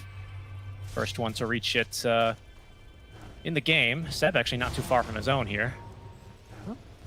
Pretty decent, actually. I'm assuming it's going to be the slow blind here. I mean, the Epicenter Pulses is kind of decent if it was like a level 20 talent. I don't think it's that great at level 25. Not against Lifesteal, not when BKBs are up. Yeah, exactly. Not with this Rage talent, and especially not with the Lincoln Sphere, because now you can't even stun him. So he's going to be able to pop Rage and just kind of laugh in your face. Plus with 3k HP without the Armlet active, there's 3600 now with the Armlet active. I don't know if it's really that strong of a talent for the Epicenter anyway. Who knows? Maybe Seb, he's done the back of the napkin math and decides it's the right call. I'm pretty sure it's going to be the Sandstorm. Particularly because also the Sandstorm blind here, it forces some awkward BKB usages. Because what if Lifesteal has to Rage just to deal with the Sandstorm's blind? Right, that's very annoying. Or to be able to escape the slow. It adds a whole dimension to Sanking's toolkit. I think that's one of the best talents, honestly, he has. That is true, although I will say, you know, Limp is just going to go, okay, I'll just horn toss you and screw you outside of your Sandstorm then. Or I'll force the fight somewhere else by just robbing Sumail and fishing him away from the fight. You know, that is going to be a bit difficult, right? It's a lot like playing against the Wukong's command in that way. Yeah. Yep. He's in his burrow, you kidnap him away, as you would say. Yep. I think that's the appropriate term. I found the Roshan here. Oh, Nico maybe he's even surprised, but it's like, guys, there's a Roshan. Ags is ready on the Roshan as well. Do you have any... Actually, it's a good Doom Ags game, to be honest. To remove the cleave completely from this man, pretty big deal. Oh, Horn Toss actually plays against him here. No tail though, and dispel him. Lotus Orb helping him out, dispelling the Nullifier. In comes Seb, hoping for a kill, and he might just find it on Limp, but from behind, S4 interrupts his initiation. He actually used the BKB, trying to tank the rest of OG, so he doesn't lose Limp in the process. Supernova has completed, but Lifestealer safe and sound. There's the Winter's Curse to set the fight, but it's only Seb attacking the on there right now. No tail. No tail's going to die here thanks to that Nullifier. Limp, he still has the RP, but doesn't want to use it just on Seb. They're waiting for Sumail, really. That's what they want to kill. Sumail comes back in, but he's been disarmed immediately. The head and Salberd. Nico maybe too quick. He hits him with a Nullifier, but nobody can chase after him. Instead, they're trying to deal with Seb, who's just so annoying. Nobody can actually finish him off. Hanskin might guess with the arrow. No, but the arrow gives vision for the Yule Scepter. And that's going to be, or should be enough to deal with this pesky Sand King, right? He has the, oh, they're going to use the RP. They're done. They're done with Seb. No more shenanigans. This man has to die. Alliance is trying their best, and they'll finally accomplish it. But what an annoying Sand King that was. So difficult to kill him. Gleipnir out from Thompson, just looking to force Nico Baby back as he wants to be able to cut these waves. Seb, at the very least, forcing the enemies to take as long as possible to murder him is not going to do that much to stop this Roshan, unfortunately. Omni's back in 5 seconds, but the initiations are just going to be way too difficult here without Seb to blink and burrow strike in for you. Oh, gee, they might have no choice, though. In they go. They're going to at least try and burst through Mirana at the very least, but there goes Sumail. At least picks up the TD rune, so Limp doesn't want to fight him anymore, as there's going to be the short-distance blink onto S4. S4 getting absolutely chunked. They have to use the Winter's Curse just to make sure that he lives. Nico Baby, with the Rage now off cooldown, might be a little bit of a target here as he actually applies the Nullifier, and now the disarm to Sumail as he looks to turn and fight. Saksa, though, does not have Supernova for another 10 seconds. They've at least stunned up the Lifestealer and broken him now. Sumail getting pushed this way, that way yet again, but he's going to be able to lifesteal a little bit off of Limp before he flickers back away into the river. Nico Baby after Thompson, now Saksa, who does have the Supernova, will now let it rip, forcing Nico Baby back as Sumail has jumped onto Limp and absolutely torn him apart in the river. Nico Baby hops inside of FNG. Gonna hop right back out, though, as they may look for more. Yeah, Nico Baby's still strong, looking for an old tail. He really needs to get rid of this Omnite if he wants to man fight the Sven fair and square. But it's impossible. Oh no, Nico Baby's been kind of around in the end. You know, they did do the same thing with the Sven, but Sven's Blink Dagger allows him to be able to get in and out of fight. Almost playing like a Tiny in this fight, to be honest. At least they can get the Roche. It's so huge for Sumail right now, but unfortunately they just can't quite contest it. They bought themselves so much time. That was a dieback penalty on Seb. He was set for 2 full minutes, and he's going to unfortunately just miss out on Roche by about 15 seconds. He would have been an absolutely beastly fight there for Sand King. Loves fighting around Roshan, but he's going to have to miss out on it this time. So if S4 is keeping the Ags and not using it, is it because he wants to give it to the Mirana? I can only imagine. I mean, it's a good Ags for Mirana too, so fair. That or S4, I don't know, wants to surprise them. We'll see. Limp, there's a Shockwave. Seb, though, that's the Sandstorm slow. Really annoying Limp. In fact, Sumail comes in. Cold Embrace is not going to save him. The Doom has been used, though, on Sumail. But can they chase after him? That's the question. Doom has no tools to do so. Has to be Limp, and he's already lost his first life. He also used the buyback earlier, so he can't play too hastily. It's again this annoying Seb that's stopping them right in their tracks. Alliance just wants to hit the enemy K, but are unable to do so because No-Tail instead of making this impossible. No-Tail using that Guardian Angel will save himself from the Lifestealer. The Nullifier finally hits. No-Tail should die in the backlines at port. S4 is going to die himself first. In fact, No-Tail will survive this onslaught. With a curse. Winter Wyvern, FNG, that curse is not going to save him from the Sunray, but thanks to Limp's RP, they can kill Sumail, put him out of the fight. As Nico Baby looking for anything he can find at this point. Seb with an epicenter will surprise the Magnus. Again, no buyback for him. Limp has to eat the cheese, skewers himself, but brings the Sanking with him, and the Supernova on top. The TP immediately will save Limp's life. Man, both carries kind of just got taken for walks there. Now, Nico Baby, he's going to be in a bit of trouble now. He's going to be able to rage and TP away. No Tail just completely walked him around. Where did Sumail die? Who did he die to? FNG killed him? No, he died to the Magnus. He RP'd him. Didn't you see? Oh, yeah. He RP'd Sven and then proceeded to obviously attack him and kill him. It was not that difficult once he got the RP, but they had to divide the team fight by a lot. It was not easy for them. And Alliance, I mean, honestly, what's keeping Alliance on their toes right now, it's really the Sanking. There we go. Thank you, Observer. Yeah, that's once right. you get the RP off, yeah, exactly. So Nico Baby comes in, and it was relatively easy kill once they had the RP. But again, this was a huge effort to get Omni-Knight out, to get the Sanking out, you know, and that was what finally allowed them to do this. These two heroes are making life impossible for Nico Baby, who just wants to hit. He's a wee lifestealer. All he wants to do is hit his enemy Sven. He wants to be like Jenkins' enemy carry, win that pub, but he can't. No, he cannot. Something you also can't do is look to ignore Sharpshooter. It's going to be upgraded to deal pure damage and go through that spell immunity. Now that Thompson's hit 25.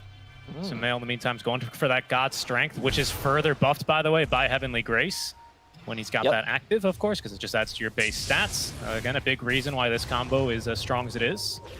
Just the brute force method against the Lifestealer. I like it. I think the Hoodwink, though, even bigger than the damage a Sharpshooter will deal, the break is a big deal against Nico Baby.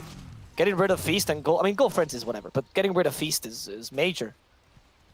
He's going to have to heal back up with open wounds, use the Infest cleverly. There's more tools now for OG, and Alliance need to figure out their own tools to deal with the Sanking particularly. CS4. And it got strength. Sumail's going to want to go for it. The initiation from Seb. They're going to try and pull through S4, but there's the Cold Embrace immediately. FNG still holding on to the Winter's Curse. Will now drop that just to make sure S4 is able to escape. They've doomed up Sumail, but he's got God Strength active. Not seemingly willing to fight, though, as Limp on the way on in. Already using the RP here. Supernova's now out, trying to keep Arteezy alive. Heavenly Grace, GA on top as Nico Baby getting melted by the Ray of Sun. He's going to get stunned on the way back out before he's embraced by FNG. Seb with another stun on in, looking to channel up the epicenter. He's going to get it off, and that's 2 dead immediately out from the Epi alone. Nico Baby finds himself in an awkward spot. They get through the Lincoln Sphere, they bushwhack him, and they will be able to get the kill, all in exchange for Sumail. It's going to be a 4-for-1 trade in favor of OG. Richie's so American, he's EGs everywhere. OG, oh my goodness.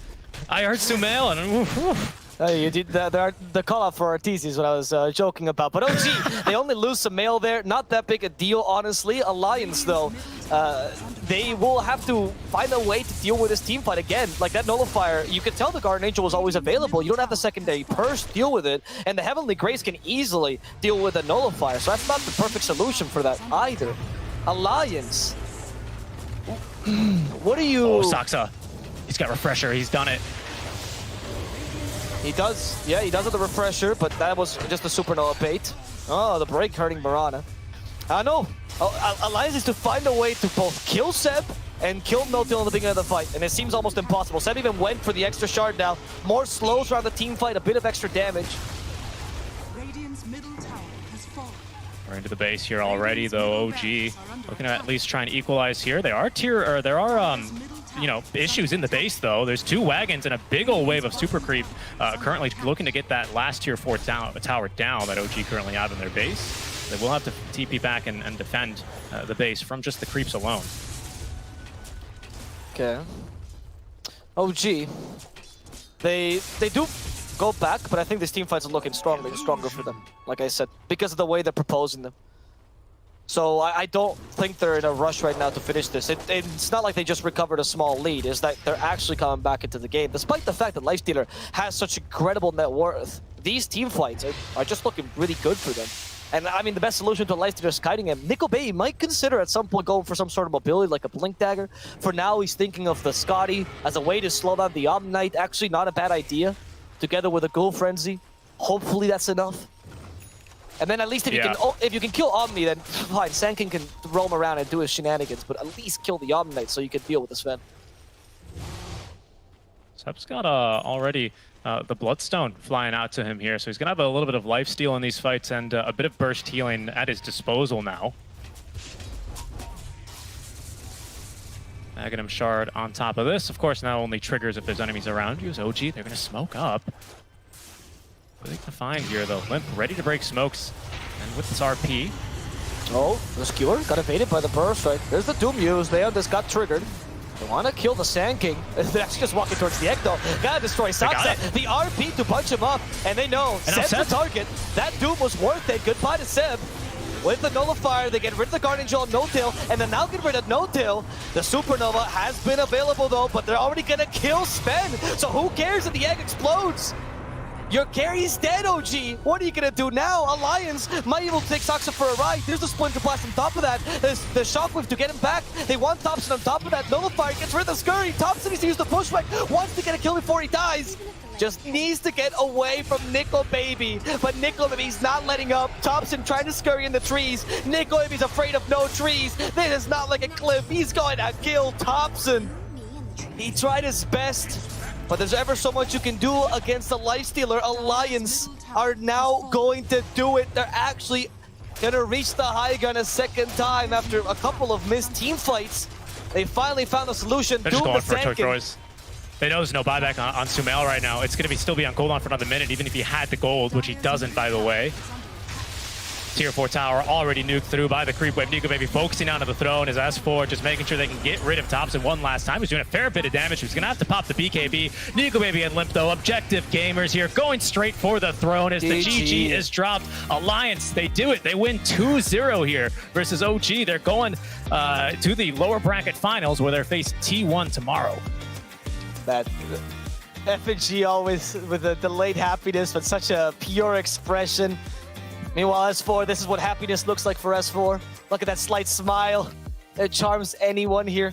It was an impressive game by Alliance, and honestly, OG, there was a moment where I really thought they were doing just purely on mechanical skill. I don't think they drafted anything raw against them, and the Sand King was doing so much. Even went for an Aeon this preemptively to deal with the Doom, but one misplay at that point would have crushed your whole lineup, and that's exactly what happened. That small misplay where Sand King was a bit out of position, you got rid of him, got rid of the Omnite, and then what do? Alliance just had a stronger core-to-core matchup, and they took advantage of it.